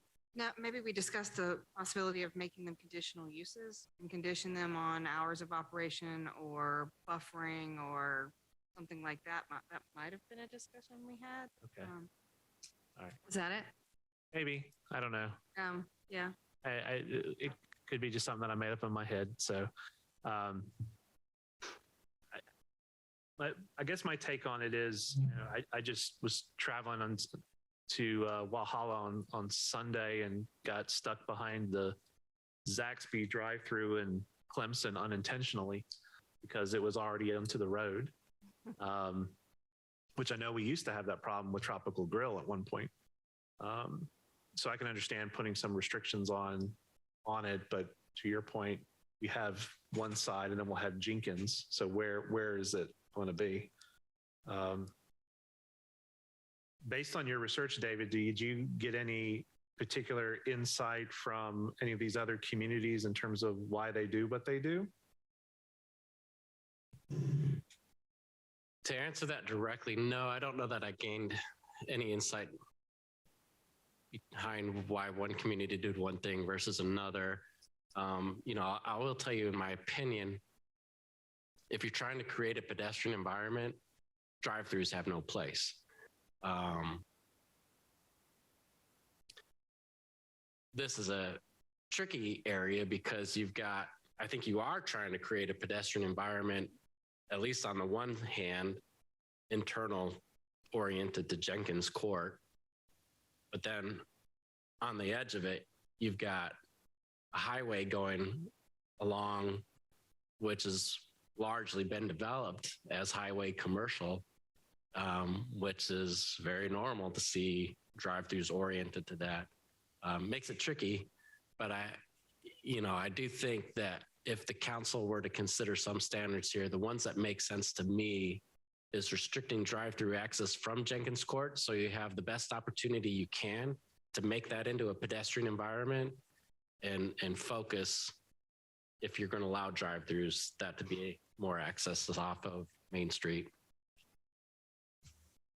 Madam Chairman, there's nothing that says that you have existing drive-throughs now, they can be allowed. It's just any future development. If it's a future development of a newly constructed building, that you don't allow them moving. There's nothing that would outlaw the ones you have and require them to shut down. You're using existing buildings and redeveloping them, and that's sometimes just what they have.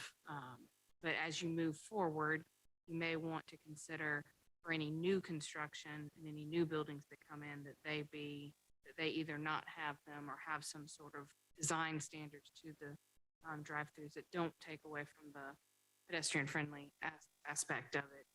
And try to make it different than what you have now. Thank you.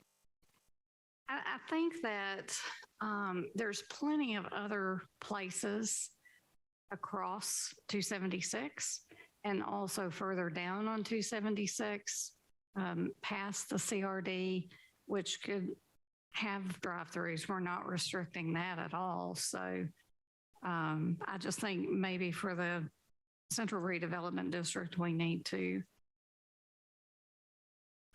be mindful of what our goal is in creating this CRD. I know the Planning Commission has to review the ordinance. So is this something that you write and take to the Planning Commission, or it comes to council and then I don't know how that works? Yeah, I think at this point in time, I'm looking for feedback on what to write. Okay. And then we would write it, send it to the Planning Commission for them to conduct a public hearing, then make a recommendation, then we'll come to the committee and city council. I guess it's up to you if you feel comfortable with knowing the sentiments of your fellow council mates, what they might like, what they've envisioned seeing here, that we could move forward with the direction. Or if you want to have a discussion with the council to see if they have any further input. But that's what we're looking for, is just direction, if there's a specific direction you want to go. Okay. I think what maybe I would like is for it to go to full council so they can put their input in. You guys want to forward it to full council for discussion? And your options are allow them completely, don't allow them at all, or allow them with some conditions, or allow them, as you said, running on 276, but then not entering into on Jenkins at all. So those are kind of your options. Well, Let me point out too that Mr. Matney is on line now with us.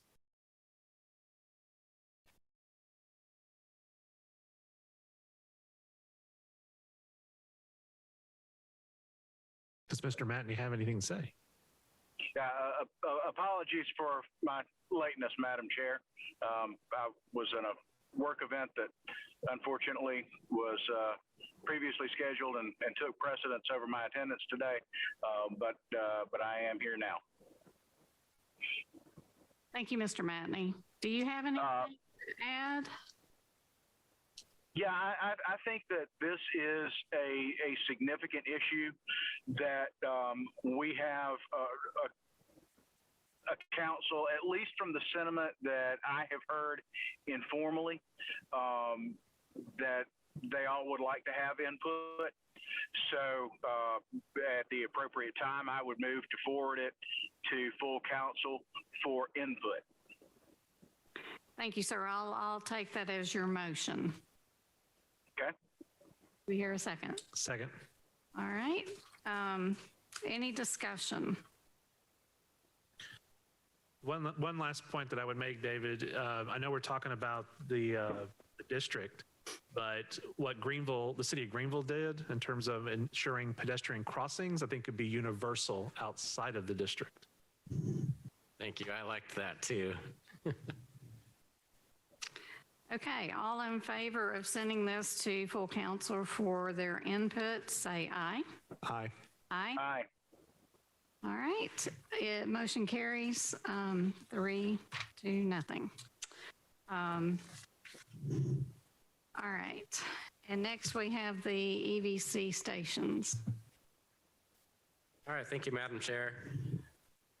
Staff was asked to include this as well on the agenda for discussion to talk about electric vehicle charging stations. If there are any standards that the city would want to discuss and consider for that. Currently, the city does not have any standards that specifically apply to or allow for electric vehicle charging stations. I've provided you, though, in your packets some materials just to kind of start a conversation, I suppose, on electric vehicle charging stations. You'll find that they're largely designated in 3 levels, 1, 2, and 3, and some places even refer to a 4th, which is the superchargers. Level 1s and 2s are really kind of lower voltage and stuff you would see at someone's home, maybe in their garage where they're outfitted for charging electric vehicles. Level 3 chargers are what you would see available more for public use. And level 4 are kind of more the superchargers, maybe you associate with companies like Tesla. Some of the standards the city may consider for electric vehicle charging stations, if it wants to go further into this topic, is where are certain types of charging stations allowed as an accessory use or even as a primary use? How should a charging station be sited on a lot or in a parking area? What design requirements may be appropriate for charging stations? What type of signage is permitted for charging stations? Does a minimum percentage of charging stations need to be handicap accessible? I also included for you a sample ordinance from another community. There's lots of ordinances out there. I just picked one that I thought was kind of more representative. But again, on this, we're just looking to see if there's any direction that the committee or the council wants to provide to staff to work on this issue more. Well, Mr. Deerhog,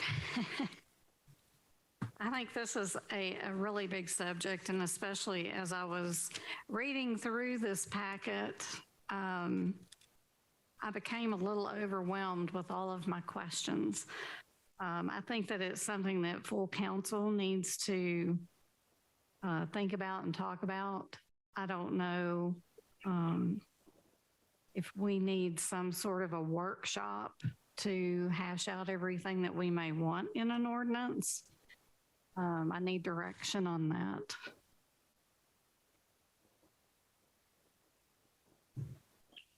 Madam Chair, I would tend to agree with you because the fact of the matter is, even after reading our meeting packet, I don't know what I don't know. It's a this is definitely not something in my wheelhouse.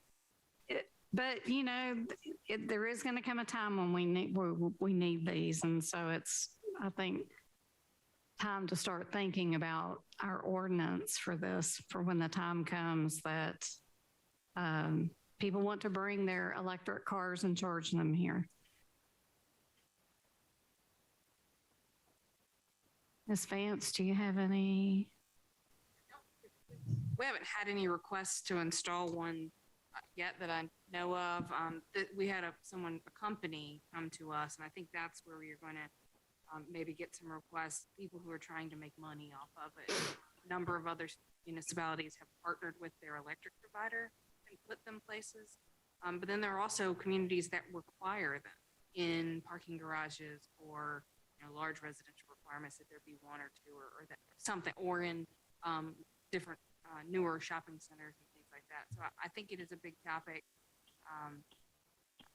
I don't know that a whole workshop, but maybe if we have other things that we want to talk about in a workshop, maybe that can be part of it. And as you guys look around and think, what it is that's most important to you, you can refer that to David, and we can start kind of compiling what the biggest, things are and how other cities kind of address it. I think it's a new thing, so we can address it how we want it. If there are certain things that are important to you, those are the things that put in, requirements. Okay, thank you. So, any comments, questions, concerns? I don't have any. I mean, I was in California and there's more Teslas on the road than Toyotas, so it's going to eventually come our way. Yeah, California is very interesting to me in that their grid can't handle just daily living, and they're pushing electric cars, and now they're asking them, please don't charge your cars. So, but okay, so Mr. Matney, do you have anything other than you don't know what you don't know? Well, I would like to hear from our friends in the electricity market industry, our friends at Duke and Lawrence Electric.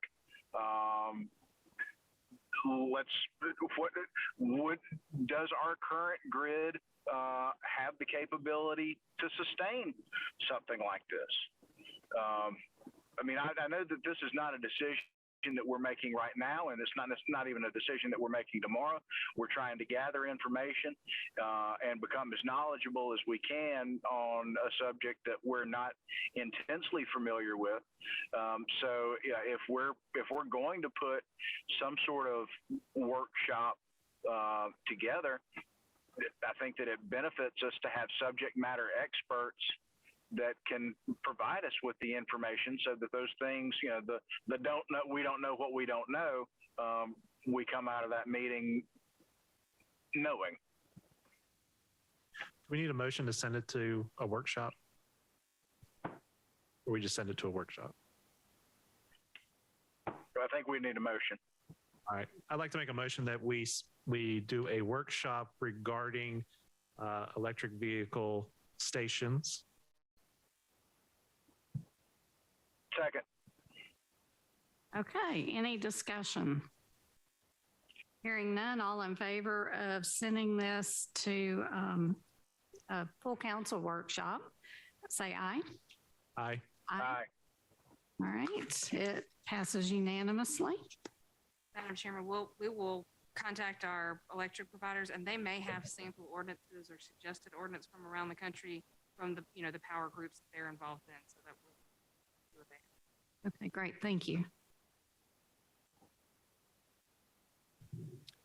All right, Madam Chair, the last item of new business is just a discussion on Board of Appeals membership.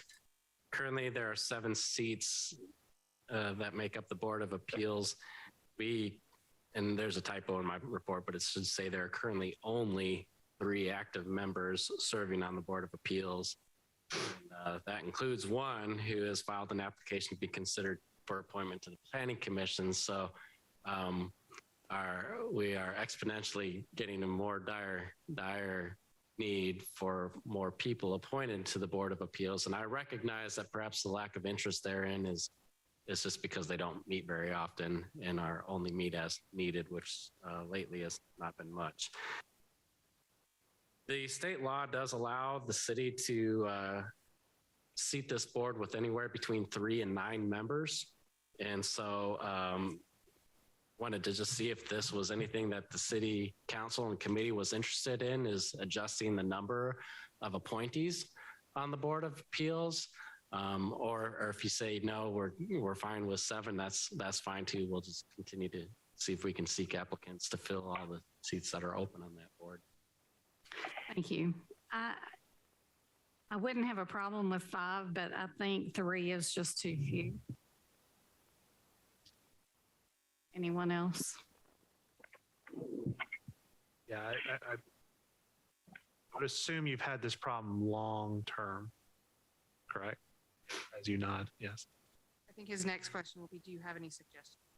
Well, I Do you have any I do have I can reach out to a couple of people. One who told me that he would love to volunteer. So this is basically volunteering, right? Because he would just be kind of on call. This is a volunteer opportunity for the person who doesn't want to have to do a lot. Right. Right. And while it doesn't do a lot, I don't know that we can emphasize the importance of the position enough, though, because it's a quasi-judicial board, and their decision, their decision is final. I had a trade group executive reach out to me to discuss this today and say, I think that it would be great if the city had a more regular posting of when the board and commission opportunities became available, and specifically in relation to this. And I said, well, the issue that we have is that, unfortunately, it's not an uncommon occurrence for somebody to apply for one of the commissions, and whether it's a family situation or a work situation, within a couple of years, sometimes they need to resign because they're relocating and are no longer eligible for the position. So yeah, I think that number one, yes, it is an extremely important position. I would be in favor of reducing the number of seats because when there is absenteeism on the board, it makes it more difficult to have a quorum present. And obviously, you can't do business without that quorum present.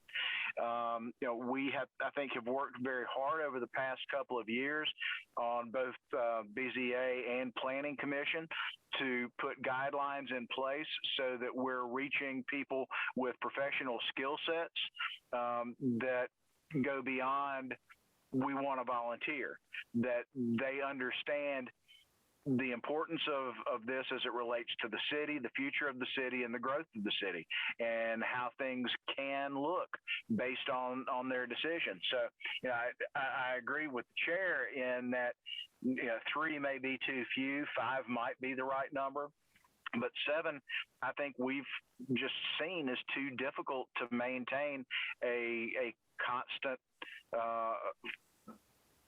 solid count. That can be there, and we don't have any vacant seats. Thank you, Mr. Matney. So this was just for discussion. You might direct us if I'm hearing their support for reducing the number to 5, you might direct us to go ahead and prepare an ordinance and present it to the Planning Commission. Okay. That would be probably the only action really that'd be appropriate to take if you are inclined to take any action. Thank you. Madam Chair, I move that we direct staff to prepare an ordinance reducing the number of seats on the Board of Zoning Appeals. To 5. To 5. Okay. Is there a second? Second. All right. Any discussion? Hearing none, all in favor of directing staff to amend the ordinance to the Board of Zoning from 7 to 5 members. Say aye. Aye. Aye. Okay. Motion carries. Next, we're back to public comment. Is there any public comment? Mr. Mayor. Oh, just hello. All right. Oh, Jason. Jason Kraling, 234 Devon Drive, Mauldin, South Carolina, 29662. Just real quick before I forget, we were talking before about the light meters. Those are very expensive. You can rent them. So when our police goes to look, instead of us looking to buy, because I don't think we'll have a huge use for having to do these testing, we can probably coordinate it, do multiple at once. We can rent for a couple $100 versus $10,000 to $20,000. So that's all. I just wanted to say it before I forgot. Thank you, Mr. Kraling. Okay, committee concerns. Hearing none, what do I hear on adjournment? So moved. Second. Aye. We're adjourned at 8:23.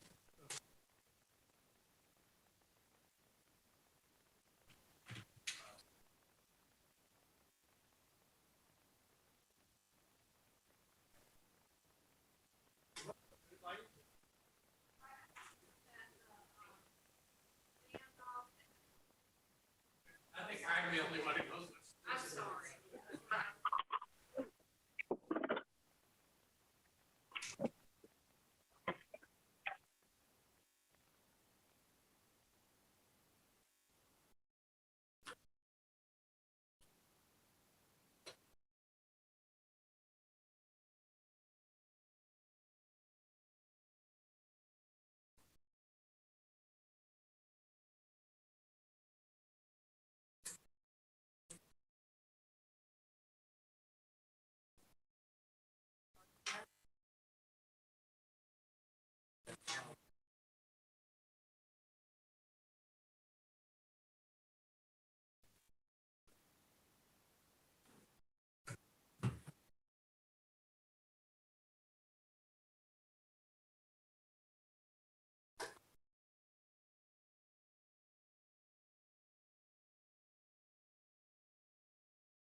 We had all the hot air going out there.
Call to order the Public Works Committee for today, September 6th. It is, let's see, what, almost 8:27. Am I right?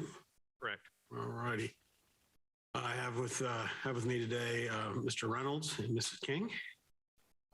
Also here we have our interim city administrator and Mr. Fleeman as well. All right. Let's see, any public comment to start off? Anything online? Okay, no public comment going. What do I hear on reading and approval of minutes? Mr. Chairman, make a motion that the meeting minutes from August 1st, 2022 be approved as submitted. Do I have a second? Second. All right. Any discussion? All right. Got those in favor of approving the committee minutes from our last meeting on August 1st? Say aye. Aye. Aye. Opposed? Like? Ayes have it. On to the next thing here. Reports and communications from city officers. Mr. Fleeman. Thank you, Councilman Kraling, other committee members. At this point in our budget, we should have approximately 83%. At this point, sewer, streets, sanitation, fleet, parks, and administration are all under budget. They all range from 84 to 89%. So we're right on track with where we need to be. As far as capital projects, to give you an update of where we are and everything, from last year's capital projects, we had a $458,000 HVAC replacement program. At this point, we have replaced 2 units at Public Works, 2 units at the Senior Center. one unit at each Springfield, Sunset, City Park, one at City Hall, and 8 at the Cultural Center. Earlier, Mr. Cumlander spoke to the work that we're going to have. We have a plan for next week at the Sports Center. There are 2 50-ton units on the roof of the Sports Center. They're enormous. And so the only way we could facilitate the replacement and installation of new units is obviously with a crane, because that's how they were put in the first place. Obviously, bringing a crane with it becomes, there's certain liability that they have to take on. They also need a certain work area. During the period when, Monday, Tuesday, Wednesday, when the work is scheduled, there will be no AC available at the Sports Center. We discussed it with Curtis Broughton, who's the asset manager, Bart, Willie, myself. We sat down, we came up with a plan of action. One, it's be unbearable to be working out in the Sports Center when it's 90 degrees. 2, the parking lot needs to be cleared because the crane needs to be in there to actually unload the units off the truck, take the units off the roof, put the units up there. It's a big work area. There's no parking. And 3rd, these are 50-ton units. And worst case scenario, you always have to plan for, that it doesn't happen, but worst case scenario, if something was to happen, the city would be extremely liable if anyone was in that facility, if anything went awry. So with these conditions noticed, the decision was made in the best interest of the city to shut down the Sports Center for these 3 days, Monday, Tuesday, Wednesday, while these 2 50-ton units and 1 smaller unit are also replaced. Hopefully Wednesday's a contingency day. And in construction, you can say it's going to take 2 days, but it always takes that 3rd day. Might as well plan for 3 and then finish in 2 and give a big high five. And so that's where we are with the HVAC. For capital purchases, Public Works just got in its John Deere Gator. That was a 2022 fiscal year purchased. That was delayed because of pandemic, et cetera, et cetera. The new bagger mower for this year capital purchase was just acquired. And then at the end of last week, as a matter of fact, on Thursday, the 4th trash truck came in. So we have all 4 sidearm trash trucks. All 4 of them were en route today. It freed up manpower for the double routes remarkably well. We're super excited. We have 2 more coming in at the end of this month, beginning of next month, and the whole fleet will have swapped over to sidearm. The sewer grant project is, if you remember, we got a $500,000 grant from the Rural Infrastructure Authority. We had a municipal match of $300,000 from the sewer fund. It involved cast in place lining of pipes within Basin 5 and point repairs in situations where the taps were janky and messed up the pipe. And so at this point, all the point repairs have been completed. All the road cuts where they had to make the repairs have been paved. And we have so far at this point relined Pleasant, McSwain, Quaker, Ida, Lanceway, Oak Park, Whitney, Salado, Heather, Libby Lane, Basswood, Barrett, and Oak Park Court. So we're chugging right along. Projects getting to the point where we're winding down, and that grant will be fulfilled.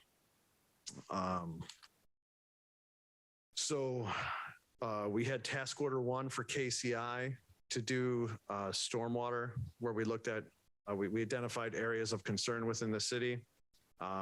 They gave me the report on Bishop Heights Friday afternoon. It wasn't in time for me to get it before you guys for tonight's meeting.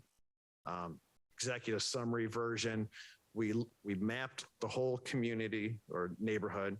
We looked at all the storm drain features that are present and where all the pipes and drainage and where everything goes. And we modeled it and looked at 3 scenarios. 1 would be to upsize everything that's there. 2 would be to put everything in roadside ditches along the roadway. And then the 3rd option was curb and gutter with a legitimate stormwater system. Option 1 in the model never reduced flooding. It just made it worse on the people who are on the lower end. Option 2, which was to put everything in ditches, it did work, but unfortunately on the lower side of Bishop and and on Rita, you were left with ditches that were about 8 feet wide and 6 feet deep. And I don't think that we could possibly get anyone to sign off on that. Option 3 that worked with the model that eliminated the flooding problems, controlled all the stormwater, was one where the entire neighborhood gets curb and gutter and a legitimate stormwater system. They provided cost estimates. I can submit this report for you guys to review. We'll discuss it more later. The reason being is it is eligible for the rural infrastructure grants that are part of the ARPA, second round of ARPA money that Joe Biden and federal government has distributed to the South Carolina government.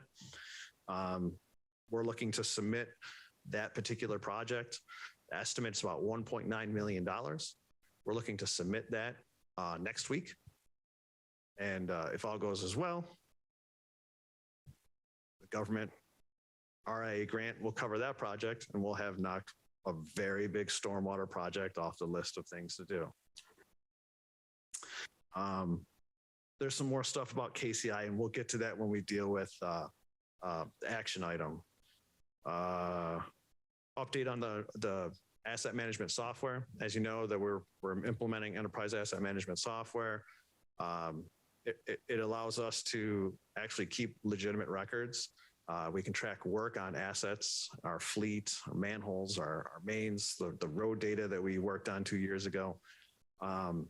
It's coming right along. It's at a point now where we have created the sandbox environment where we are training in-house. We're going to be doing a train the trainer event here in the next month, hopefully to go live 30, 60 days.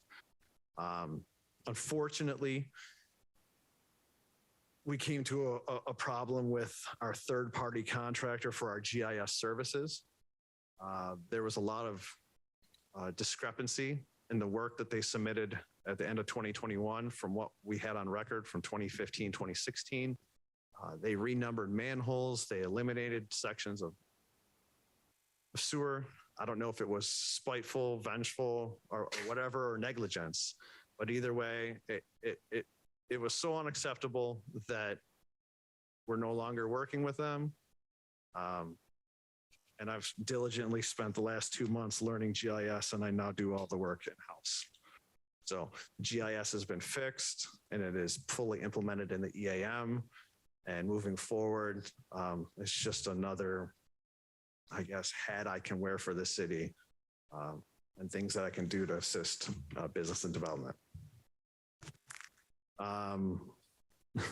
Road paving, the road paving is continuing. If you've seen, we've gone ahead and done Forester Creek. We're in Forester Woods, the Pinehurst neighborhood. We're addressing. We're getting the paving done. It's right on track. We've had some issues. I don't know if you've been contacted or not. It hasn't been Public Works. It hasn't been the city. The contractor for that works under Code Transco has driven through people's yards, left dirt and asphalt and roadways. We have a meeting first thing in the morning, Code Transco, King Asphalt, and myself, and we're looking to address the issue. The work they've done has been great. It's just the secondary, you're working in Forester Woods, people expect a certain level of work that King Asphalt's not providing. And the last thing for updates, I'm going to speak to it when I get to the KCI. Oh, I actually kind of did, but I mentioned that we're going to submit the Bishop Heights for the rural infrastructure ARPA grant. I kind of felt that since we're doing it for stormwater, we should do it for sewer too. So I met with Aaron Frazier and we came up with a design, and we're going to be submitting that next week. And it's going to be a $4 million grant. And we're going to go ahead and completely rehab RG2, which is a basin. It's the area around Holly Springs, the high school. It's our main trunk line there by the Gilder Creek where the walking trail would be. Manchester, Hill Lane, Fargo, that's RG2. And the project is to completely realign it, address the entire basin. And, if we're awarded the grant, like I said, it's a $4 million project. And it's just another, I know it's sewer and it doesn't excite people the same way it excites me, but I know. And we'll make it so you never have to worry about that for 25, 30 years. No one ever notices it. Yeah. But, that particular basin is the next big project we have also, isn't it? Well, next big concern. So the way the city is laid out, if you look at the city, 276 running north and south is your divide. Everything on the west side runs to the lower Reedy wastewater treatment plant. Yeah. Everything on the east side goes to Gilder Creek. And so when REWA did a wet weather study, they identified all the leaky basins. All right. And so we proactively were like, well, our biggest issues based on the data is the Gilder Creek plant, because that's the one that needs the most removed. So we have been working in Basin 5. The contract you're going to see tonight is to do work in Basin 4. The grant project is RG2. It's all the stuff that we know needs to be fixed. When we talk about the new developments, Ashmore Bridge, and it's all plastic, Planters Road, it's not leaky. But you look at these older communities that have been here since the 60s and 70s, and that's where our issues are at. And so we're focusing on that area because that's what needs to be fixed. REWA, when we showed them what we've done and what we're planning to do, was taken aback, and they were very excited. But they actually proposed for the first round of rehab to actually be the Knollwood neighborhood. And so we'll be looking at the Knollwood sewer, but we won't be doing any work in that for approximately 3 years. So, and that work will be, it does a whole process to it. We can have a special meeting about the wastewater stuff to go into the details. It's a 4-year cycle of rehab that is part of our CMOM. But I'm on top of it. The excitement. But while the money is here, and what it really boils down to is administrative decision. Right now, the city we've gone out to bond before for sewer rehab because of issues that were noted in the past. Right now, with the ARPA money that was available, the RIA grant that I just got, the other RIA grants that we're putting out, if it's there, it makes more sense to do it now. And get it done, because while they're going to be looking at Knollwood first, this is going to come next. And if it's already done, it's already done. And if the money's there, it's better than finding bonds or trying to figure out how we're going to pay for it. So I'm all about someone else paying for it. Me too. I appreciate your effort for doing that. No problem. All right, and then we're going to talk about Maverick Yards. All right, so as you remember, during our last committee meeting, I was asked to put together a cost estimate, a narrative to explain what it would cost for Public Works to maintain Maverick Yards. This is in response to a third-party vendor soliciting their services for $11,600 a year, I think, give or take. And in your packet, I provided it as a memo. It was pretty straightforward. I basically laid out number of hours a week for the growing season versus non-growing season. We used a base rate pay for employees to make it fair. I used the fringe benefit package, and that number comes from Mark Putnam, and that includes unemployment insurance, Social Security, state retirement, et cetera, et cetera. So we take the employee cost, we multiply it by the fringe benefits, we come up with labor costs. I came up with a rude calculation for fuel costs, basically estimating like a gallon an hour for weed eaters and lawnmowers, even though it's probably super conservative. And in the end, the cost for Public Works to maintain Maverick Station, came out, give or take $3,000 less a year than what was proposed by a contractor, which really would make sense because the contractor's in the job to make money. So what you're seeing is the profit. The savings that we're realizing is the profit that they're not getting. Are there any questions? Not a question, but I think it's important to point out the last couple of sentences in your memo that you guys have been keeping this property up for how long now? So, I mean, even before the renovation to Maverick Station, Public Works has always maintained it. Right. So we've already been realizing the expense. The guys have always been out there mowing. They've always been picking up trash. And I'll tell you that there's a lot of trash on that corner. So while we do see a $3,000 savings, we're already paying this. It's not an added expenditure.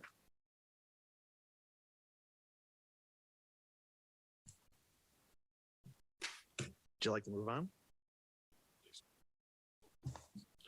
All right, next we have the mosquito spraying program evaluation.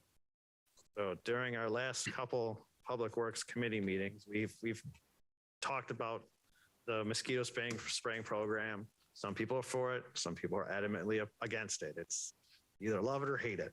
And so I was asked by Councilman Reynolds to come up with a narrative of what our costs are.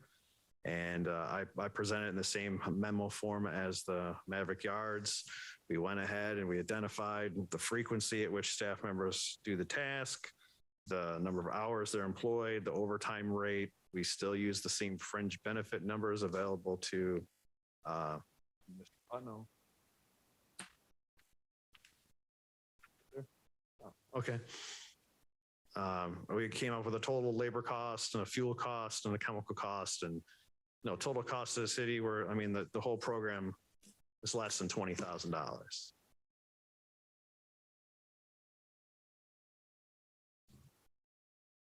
Questions? No, I appreciate you putting the numbers together. I mean, for me, from my point of view, this would be a program that I have no problem looking at and winding down at the end of this season. When would be the next time you would be, because you're obviously not spraying all year long, or are? No, we wrap it down in like October. So as I look at it, even though it is a small number, I don't know there's a giant benefit to the citizens or people in general to spray chemicals all over the place. But I would be in favor of looking and winding that program down this October and not starting it back up. And if I may, just for devil's advocate, through the course of this discussion, I have taken it upon myself to learn about the mosquito spraying. I'm not gonna lie, it's just one of those programs that was here before I started, and we just continued on the way it was. We were spraying at a frequency greater than the actual life cycle of mosquitoes. It's a 21-day cycle. A legitimate mosquito program, what I've seen in other municipalities, actually is far more larger in scope. It's not just a single chemical broadcast. There are a lot of components to it to make it an effective system. And if the city really wanted the program to succeed, it would certainly cost more, but we could do it. But for what we're doing, we're spending money to spray chemicals in the air, and we're not really addressing the issue. Right. And I guess that's my point too, is if we're gonna continue the program, then do it where it costs money to get the benefit. If it doesn't, then shut it down, would be my point of view. On that note, a couple weeks ago, my fan went out of my air conditioner and I spent 4 hours fixing it and came back, looked like a pin cushion. So maybe we can improve the process for next year. So on that, any other comments? Mr. Chair, I just like to add, I tend to agree with Mr. Reynolds with the current program that we have. And you're right, you either love it or hate it. There's no in between when it comes to residents on this topic, I think. But I do think it's important at our city events, at our parks and our amphitheater and those areas that they are sprayed properly, because no one wants to sit at Beach and Fridays and get eaten up by mosquitoes.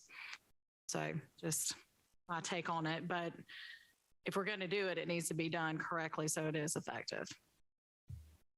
So then, side note, then why don't we look at having a private company spray only those parks, and we shut down ours? Spraying the streets, driving around doing that. That's another option. If it's okay, let's have a discussion after he's done wrapping up this year and give Mr. Fleeman some time to maybe come up with some different ideas. That work? One other question, Mr. Chair. Do we run like April to October? Is that the time frame typically? Yes, ma'am. You're a mosquito expert here. Thank you, Mr. Chair. All right. Anything else? All right. Let's go on to unfinished business. There is none. Let's go on to new business, sewer rehab program contract. All right, what you have before you is an authorization, which is requested to execute an amendment with our Fraser contract. And in this case, it's going to be with Cajun Construction and Rehabilitation. We had approved $600,000 in the first round of the ARPA spending for sewer infrastructure rehab. In year two, we put in $734,925. We have spent $97,000. I think that's the correct number. Yeah, $97,000 for the relining at Bridgeway Station. So that leaves us, actually it's north of $1.2 million in ARPA spending for sewer rehabilitation. We went ahead and followed the city purchasing policy, and that allows for us to piggyback off competitive bid contracts so that we're in adherence with all of the city policies. Cajun has been doing relining work in Simpsonville as part of their ARPA grant expenditures. And they also just finished a project with Metro Connects. We looked at both the Metro Connects contract and the Simpsonville contract. It was more favorable to piggyback off the Metro Connects contract. And that is the information that's provided in your packet. We're looking to go ahead and if there's anything left in Basin 5, which there really shouldn't be with finishing out the grant, because we haven't had any surprises or overages. But if there were, we were going to do whatever's not finished in Basin 5 and then go ahead and knock out Basin 4. And so they've agreed. Obviously, the contract. I've had Daniel go ahead and review the contract. He got back to me this afternoon. He has no comments. So your attorney has blessed this. And so we did have the contract not to exceed $1.2 million. Any of the overage over the $1.2 million, we're just gonna, the money's still there in Basin 5 sewer rehab, and that's basically just gonna be the engineering costs for Fraser Engineering. And we already have amendment to the Fraser contract that we did previously.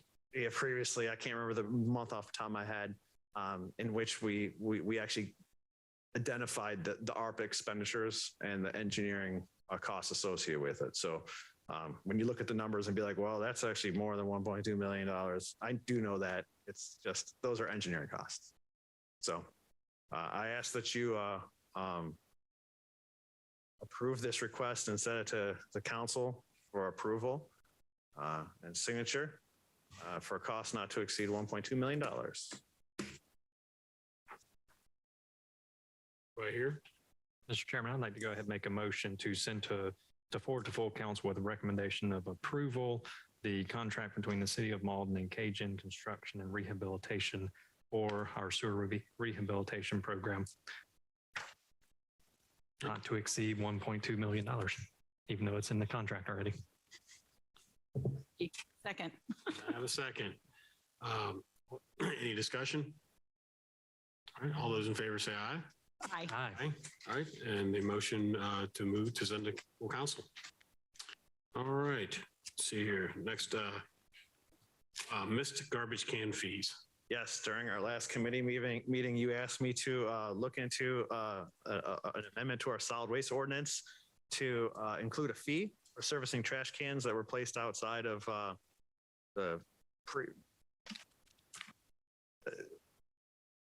outside of the predefined pickup schedule as identified in our code of ordinances.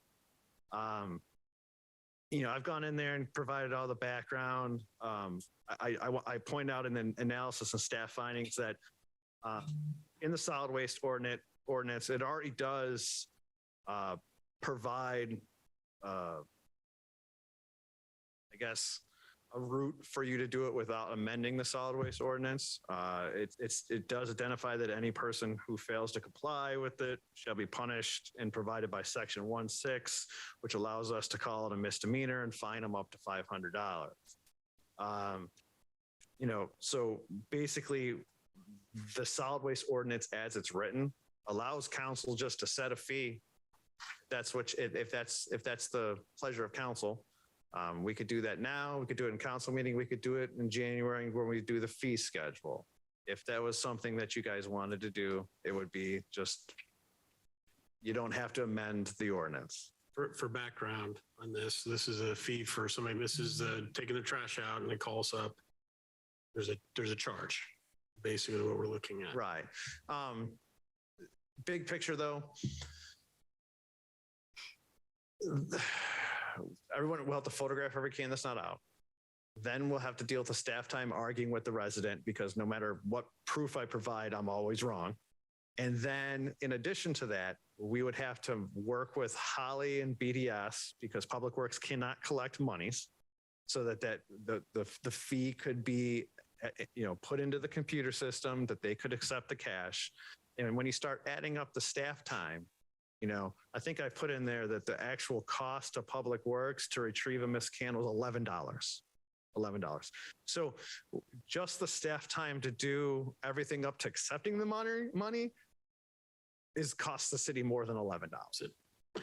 So I'm not going to tell you how to do your job.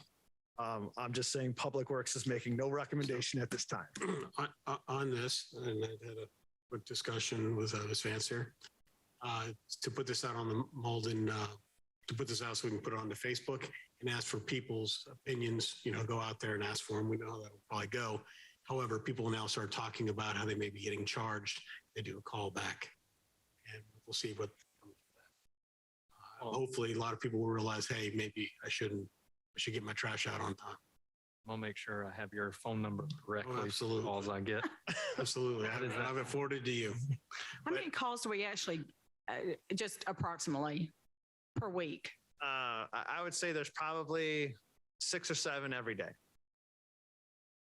Yeah, so 20 minutes would be more interesting is you have GIS on the trash trucks currently, right? No, not on the trash trucks. Sanitation hasn't been pulled. The first round of the enterprise asset management software is just streets, sewer, fleet, and facilities. Okay.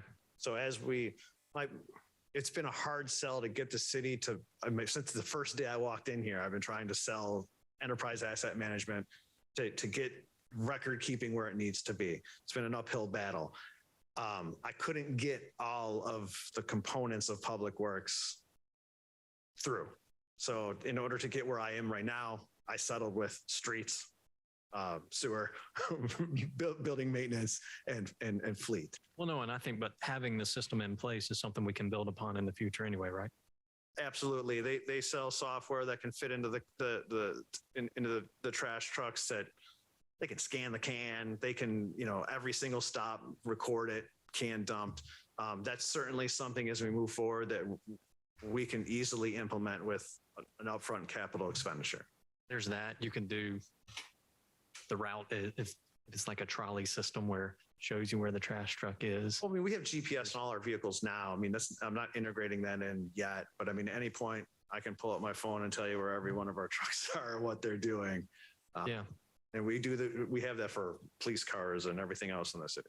Well, and I'm thinking in terms of to help combat some of that would be to have that accessible online, or, don't know whether you've missed the trash truck or not. You can click. And the long and short of it is they're not missing a trash can. You get to a street and here's the thing is it's a sidearm trash truck. So you're getting every can on this side of the street and you're just rolling from one can to the next. All right. Now, I understand they're not rocket scientists, but they're not going to just be like, oh, I missed a can. I'm just going to try pass this one. If I'm not mistaken, there are some, let's say, frequent offenders to this. There are a number of residents in the city that have a hard time getting their trash can out by 7:30. Are they all from Knollwood? There are a couple of people in the Knollwood that certainly get upset if we show up before 10 o'clock. And then they're going to be upset because you're there at 7:30 a.m. No, I think, and I appreciate you putting together the numbers. I would be just like Public Works. I wouldn't have a lot of interest in creating this problem. So one thing I have to look at, I believe it was 20 minutes roughly to go get the can and everything added. Yeah. Just to ballpark. If there's 6 to 7 a day, that's a lot of time we spend going back for people's trash. That's one of the points that Well, take away from this. you can argue that. The flip side is that, we, even though our solid ordinance says that we only pick up trash that's in a trash can, we always pick up whatever you put out every week. We provide a trash pickup that no one else in the county provides. And we do it cheap rate. All right. And so in the afternoons, we always send trucks out to do bulk trash pickup. So the bulk truck can go get the mist cans. So we're not just sending a truck out to go get a mist can. So a truck is already en route doing that, going that extra mile to provide an extra level of service that no one else in Greenville County can have. You could always just make them pay per trash bag as an option. Yeah, I don't think so. I don't know. And again, being the devil's advocate, I'm not sure if it's at this point, if we need to put anything out on social media, if you're talking 6 people a day, I don't know. I mean, Public Works, I have to give compliments to my administrative assistant. She fields a lot of interesting phone calls every day and takes a lot of verbal abuse. Public Works is always public enemy number one. The trash can, people are upset that they have to buy a trash can, more than once in their like 20, 30 years of existence. We already deal with enough hatred and spite. I just don't want to, that's right. You're exactly right. So why create another avenue? And I mean, even with the trash cans, we put stickers on the trash cans that tell people exactly how to put their trash can. We go out and the can is still in the wrong way. It's next to a mailbox or behind a car. Now we've created door hangers too. I mean, we're doing everything in our power to empower the people to actually follow the ordinances and do what they need to do in order for us to do our jobs efficiently and safely. And still don't do it. How about this? How about we bring this back up to committee next month and all let's think about it, ask some folks and see what we want to do. That work for everyone? I'm with that, Mr. Chair. Sure. Chairman, in the meantime, we can put out a post just reminding everyone. Yes. Please have it out by 7:30. That'll work. It's on the stickers.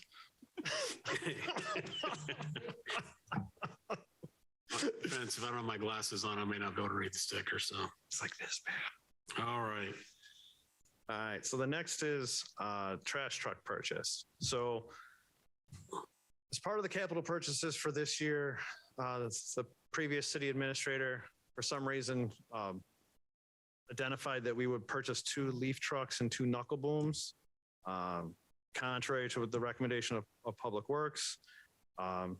Additionally, inflation, material shortages, markups, everything's gotten way more expensive. So what we had budgeted for the 2 leaf trucks and the 2 knuckle booms was not sufficient enough to buy 2 of each. We have gone ahead and ordered 1 of each, which was what we initially planned for and intended to acquire in our 10-year capital purchase program. What this leaves is an excess of funds that's unallocated. My recommendation before you is to take these excess funds that are available, it equates to $295,000, and we take that and we purchase another sidearm trash truck. The reasoning behind this is, we've gone ahead and we've been very diligent in making this transition. We put our 4th truck on the road today.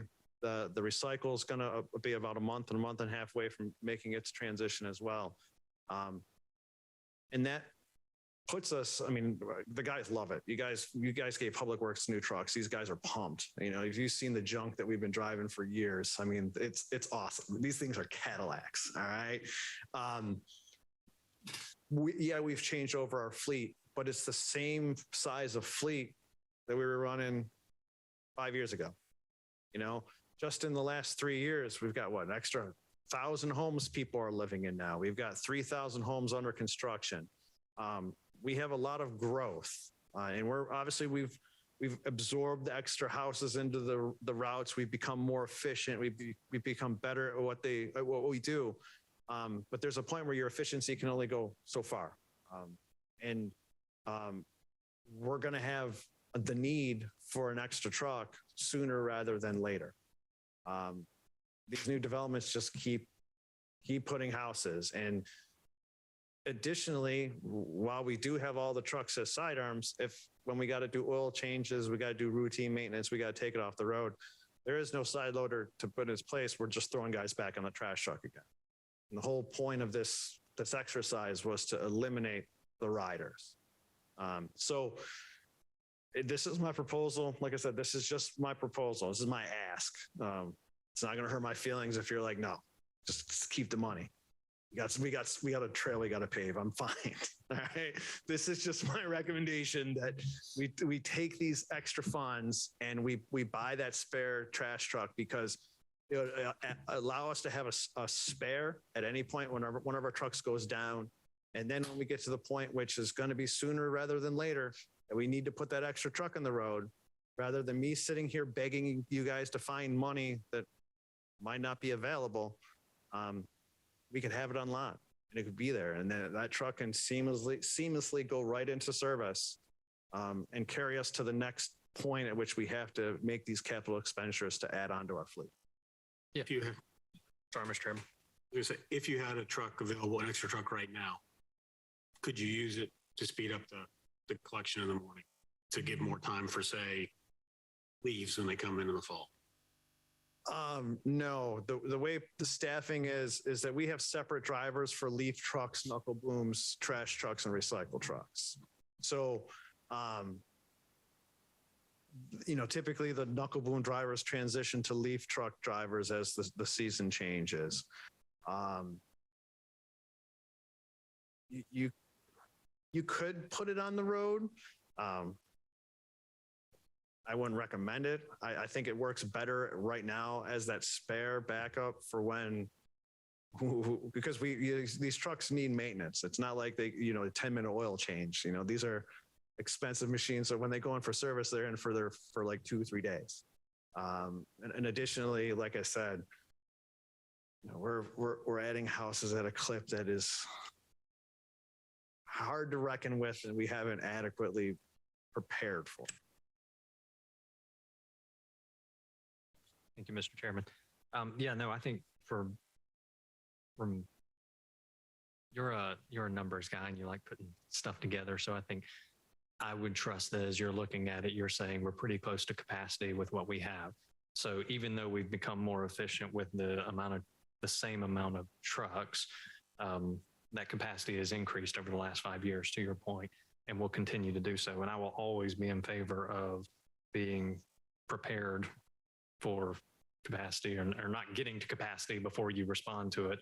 And I would lean on Public Works and Public Works Director to make sure that we're preparing for that. But what I guess in my mind, just is there a way for you to value what the capacity is, what you do now? So when I say your trash trucks, the capacity is 5,000 houses a day, and this will help mitigate when a truck goes down. I can tell you that like the rear loading guys were doing 350 to maybe 400 cans in a day. Sidearm goes with additions and the new developments. They're pushing 5 or 6. Obviously that's one person as opposed to 3 people.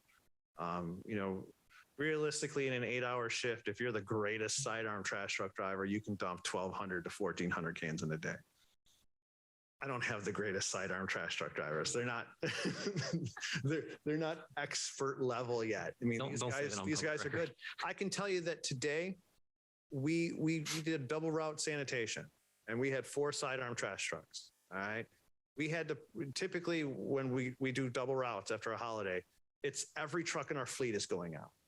Every single sidearm trash truck that went out today did double routes. And we did have to put 1 rear loader out for bulk and everything else, but we were able to accomplish a double route faster, more efficiently with fewer people.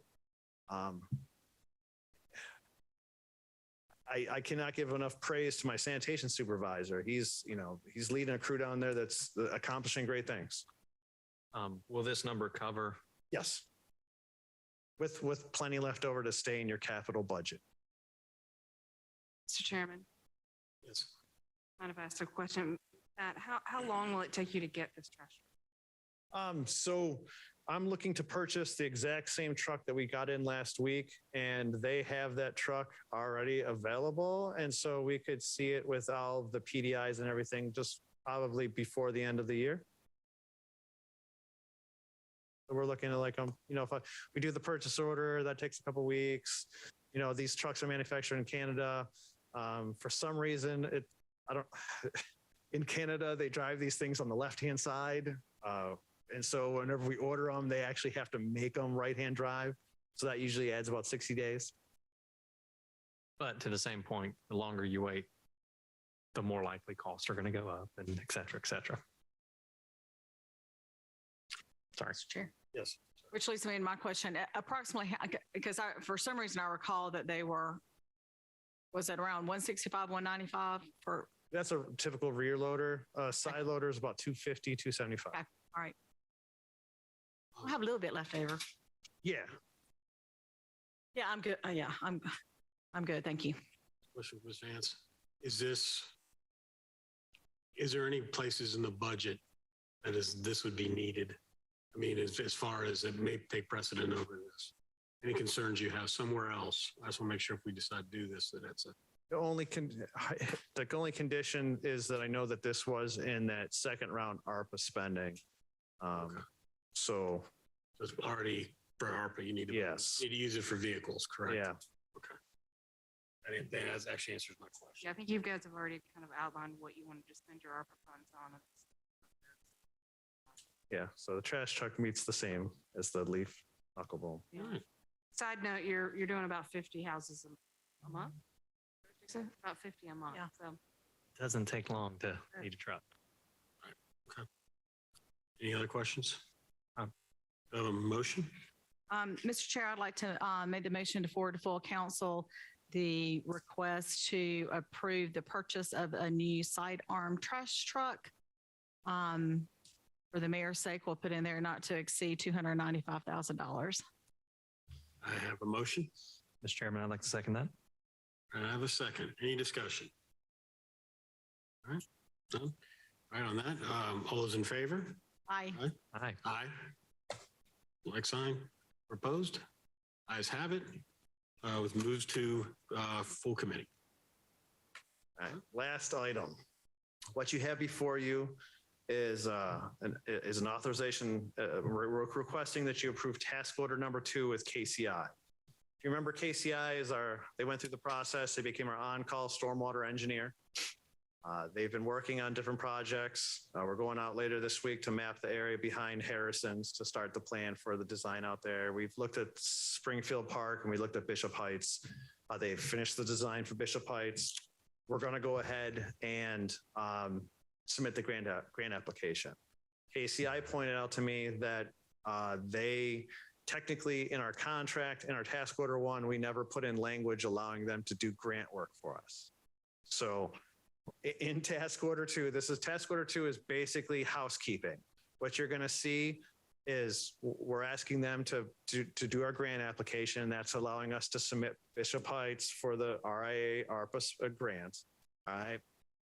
There's also a bulk of that task order is a stormwater master plan. And what you may or may not know is that prior to his leaving, our previous city administrator submitted us for a stormwater grant in conjunction with the city of Fountain Inn, which we have been awarded for the generation of stormwater master plan. I was not involved in that grant procedure. And so it kind of, when it Yeah, and we don't have the actual final award yet, but yes. it hit Rebecca and I, and we were 2 dumb. weeks ago, I was like, huh? What are we we doing? were caught off guard. So part of the housekeeping of this KCI task order is, well, we're getting a grant for stormwater master plan. Let's make an amendment so that you can do a stormwater master plan for us. So what you see there are the values in there, but remember, this is being funded by a grant. So this isn't coming out of our stormwater ARPA funds that you guys have previously set aside. All right. And then the last part of that is in task order 2 is a stormwater asset inventory. All right. And what that means is that I've asked them to go and map our entire stormwater system to give us all the catch basins, all the pipes, all the culverts, all the creeks, all the streams, everything. Obviously, I'm going to be able to bring that right into our asset management software, and I'm super excited about it. But the long and short of it is that part of our MS4 permit with the county and the federal government, one of the criteria, or not criteria, permit conditions, is that we have our stormwater system map. And we've had that permit since 2004. I cannot find anything in Public Works. And so we're at a point where I feel it's necessary for us to make strides in the right direction to ensure that we're being compliant. And it's also going to help us in the long run as part of our stormwater master plan, as part of our modeling, as part of our asset management, tracking all the repairs we're making, and just planning for the future. So that's the third component of the task order. And obviously the first 2 housekeeping items, like I said, were, the grant writing and the master plan. The task for the asset management is really my entry in there. I'm just an avid rule follower. It's, we've skirted for quite a while. Get it done now while we can.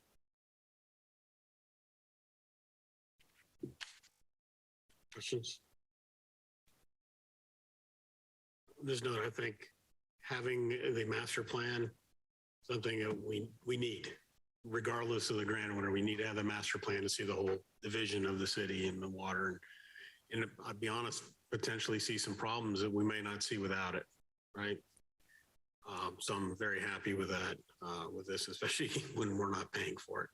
So other people's money. That's right. It's a wonderful thing. All right. On that note, what do I hear? Mr. Chair, I'll make the motion to forward to full council the request to approve task order 2 with KCI. I have a motion. Second. And I have a second. Any discussion? Not only are we not paying for it, but our previous administrator so handily handed it to us. So a many thanks to Mr. Madden. All right. On that, those in favor of sending this to full council for authorization, please say aye. Aye. Aye. Those opposed, like sign. Ayes have it. It moves to full council. All right. Public comment.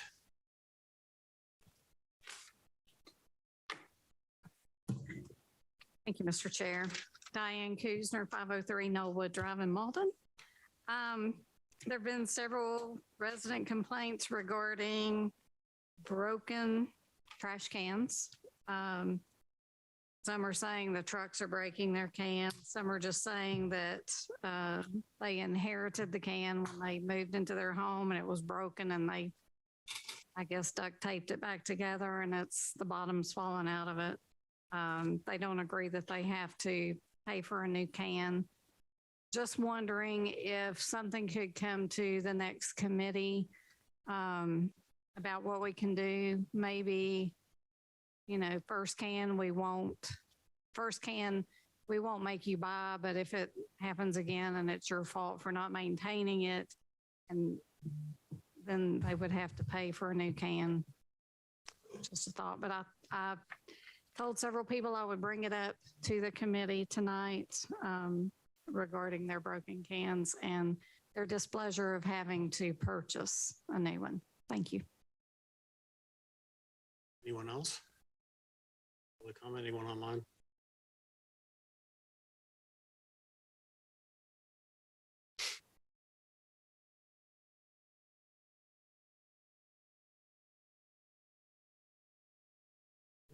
So no? All righty. Okay, on that, then committee concerns. I have none, Mr. Chair. On this, I have a comment to make. Particular person online and I've read some stuff about the trash can being broke, and I had a real concern over UV rays and plastics. To find out that trash can was given to that home in 2002 before the person moved in. That was not picked up by our trash truck arm. It was done by our old system of people using it. And so I want to make sure it was clear. This is a 20-year-old trash can that had been broken, not by our sidearms. That doesn't mean we can't improve what we're doing, but I want to make it clear that it isn't just, hey, I got a trash can that's a couple years old and we're asked to replace it. It's more than $65 per trash can. It can be very expensive to do that, to replace all the trash cans. But I have an idea that might help subsidize some of this. But maybe by next time we'll be able to discuss that. I just wanted to get that out there, but I was kind of upset. Also, a person who was very, from what I understand, did not speak well to our employees. And so I take a little bit of, I don't handle that quite well when you're rude to people, especially people who are trying to help. On that note, that's all I have to say on that matter. Mr. Chairman, I've saved a lot of wear and tear on my trash can by forgetting to put it out multiple times.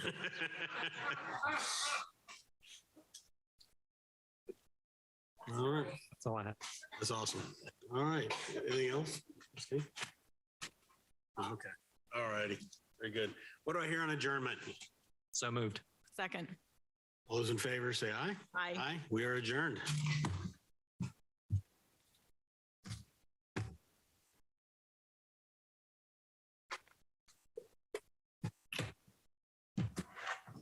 Pat, I would love to stay and watch your eloquence, but I'm out.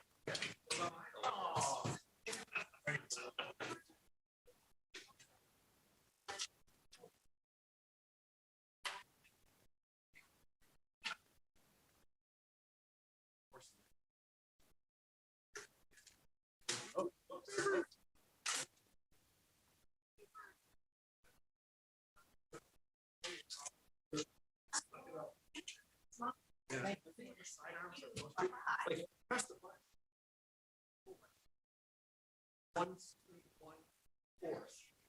Every game gets the same work.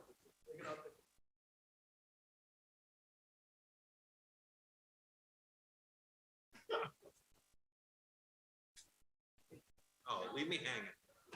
And I'm gonna remember this.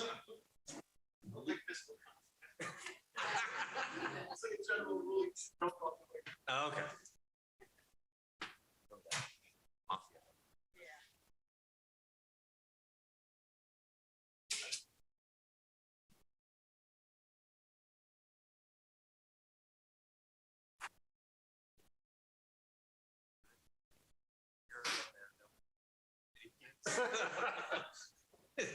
It does feel like it's got.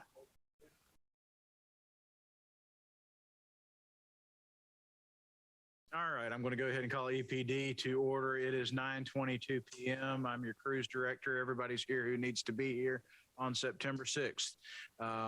First, we have public comment. We have no public. What do I hear on reading and approval of minutes? I'll make a motion to approve the minutes as submitted for August 1st, 2022. We have a motion. Is there a second? Second. Discussion? Hearing none. All in favor say aye. Aye. Aye. Opposed? The ayes have it. Reports, communications from city officers. Thank you, Mr. Chairman, committee members.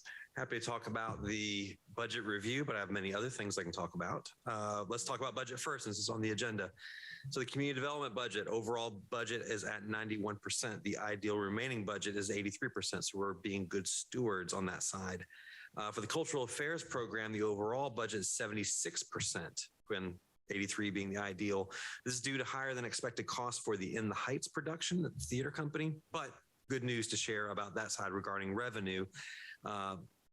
When we wrapped In the Heights, it set a record. All but 2 shows were sold out. Costs for the show were $26,510. Ticket sales were $26,391. So that's a difference of $119 on that show.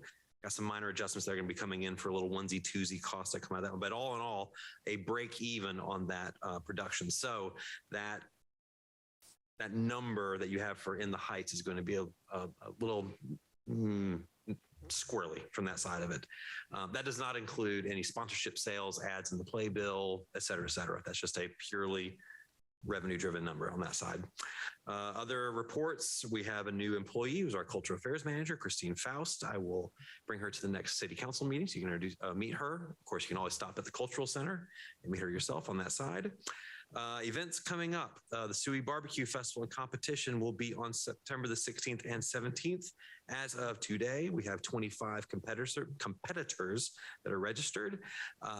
City council members, department heads are all invited to be VIP celebrity judges. So please come and eat some Q if you can. And then our Makers Market as its next event on September 13th from 5 to 8 p.m. on that side.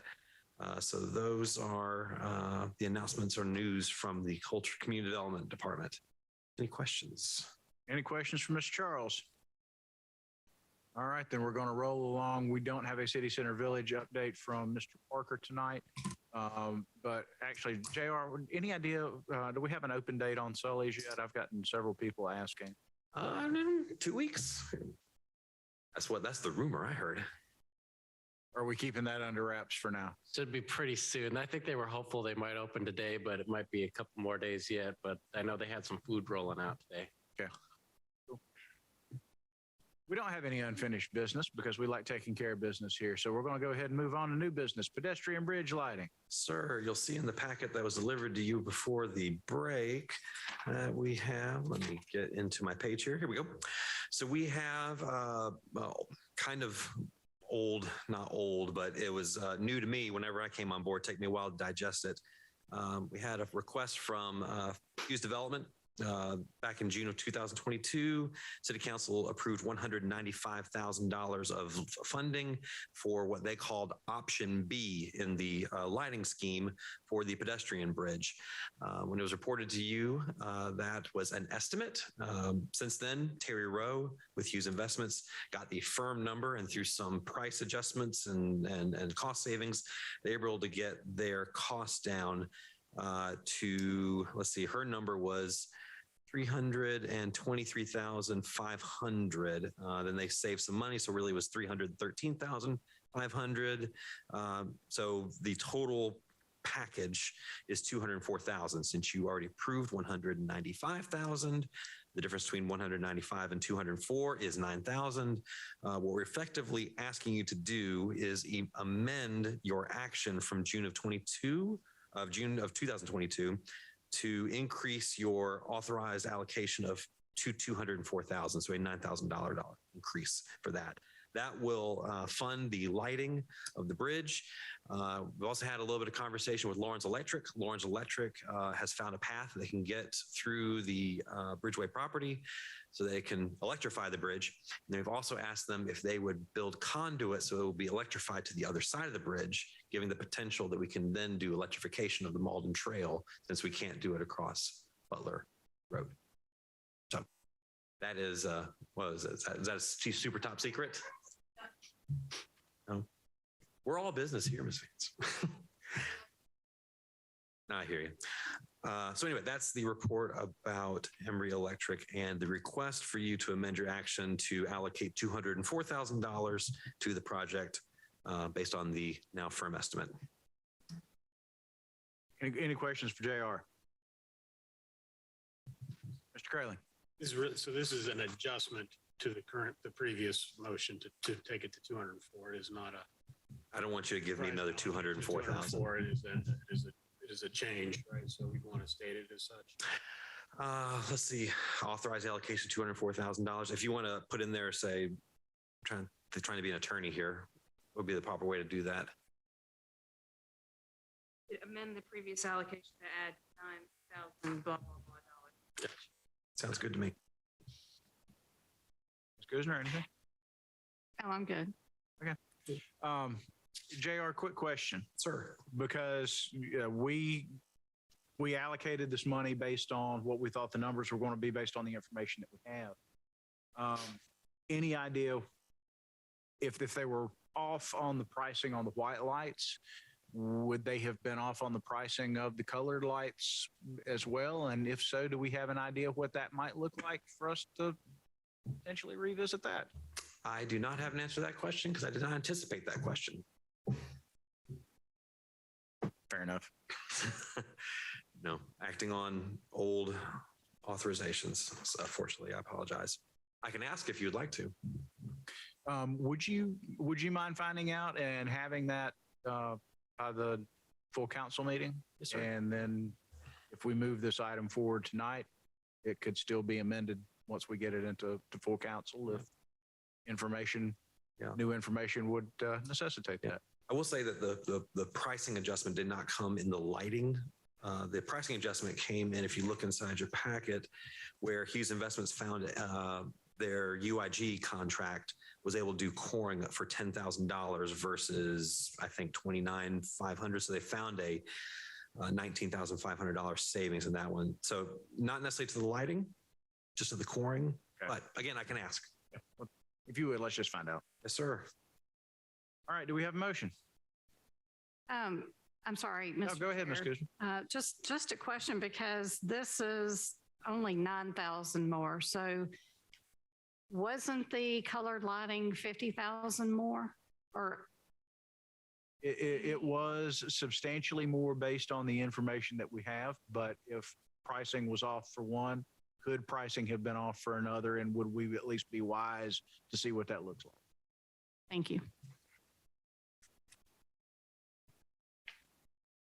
I'll make a motion to send this to full council for the approval of the added 9,000. We have a motion from Ms. Kuzner. Do we have a second? Second. From Mr. Kraling. Is there discussion? Hearing none, all in favor say aye. Aye. Aye. Opposed? Ayes have it. We'll go ahead and forward that to full council. Now let's go ahead and talk about funding for landscape architecture services. Yes, sir. In your packet, you have a memo that states that gives a brief history recap of Co-Transco's management of the roadway improvements to Jenkins Court and Jenkins Street. What was not included in their proposal was landscape architecture services. So the difference between obviously road construction and landscape architecture is the road just has the road base and the everything between the mustard and the mayonnaise, that kind of thing. The landscape architecture improvements are things that are more civil in design. So for example, you have junction boxes, placement of street lamps, conduit, splits, things like that, that are not taken into account of the actual bedrock of the road. And to Ms. Vance's credit, she's the one who found this out when we had our meeting with Co-Transco, and she pointed out that we need to have that to overlay into the plan. The engineer from Co-Transco concurred, saying that he had asked for this months prior and that nothing was done about it. So we're bringing it to your attention here that we need to have a landscape architecture design laid into the roadway development for Jenkins Court and Jenkins Street. I took the liberty of collecting 3 bids from Seaman Whiteside, Stantec, and Studio Maine LLC. The bids are respectively $16,500, $10,100, and $6,000. And so the recommendation here, based on low-cost bid, is to hire Studio Maine LLC to develop landscape architectural design for Jenkins Court and Jenkins Street for the project. Questions for JR? Yes, Ms. Kuzner. Thank you, Mr. Chair. Does this have anything to do with what kind of landscape will go in and where? Or is it just strictly for lighting and things like that? It can be. It can be. It can be, for example, the placements of a bed for flowering. The scope that I laid out to Seaman Whiteside, Stantec, and Studio Man was more civil, so it was more of the hard assets. I'm sure the scope could be expanded from that point, but usually you bring in, after you do the landscape architecture design, you bring in a landscape, landscape management, turf, landscape art, person to do that side of it. Thank you. Yes, ma'am.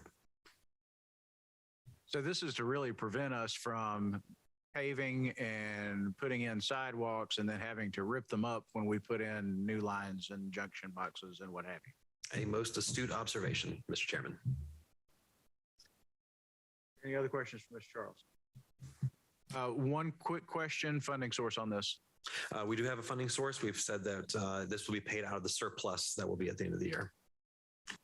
We figure $6,000 would be allowable, hopefully, to Miss Holly Abercrombie. Mr. Kraling said he'd pay for it.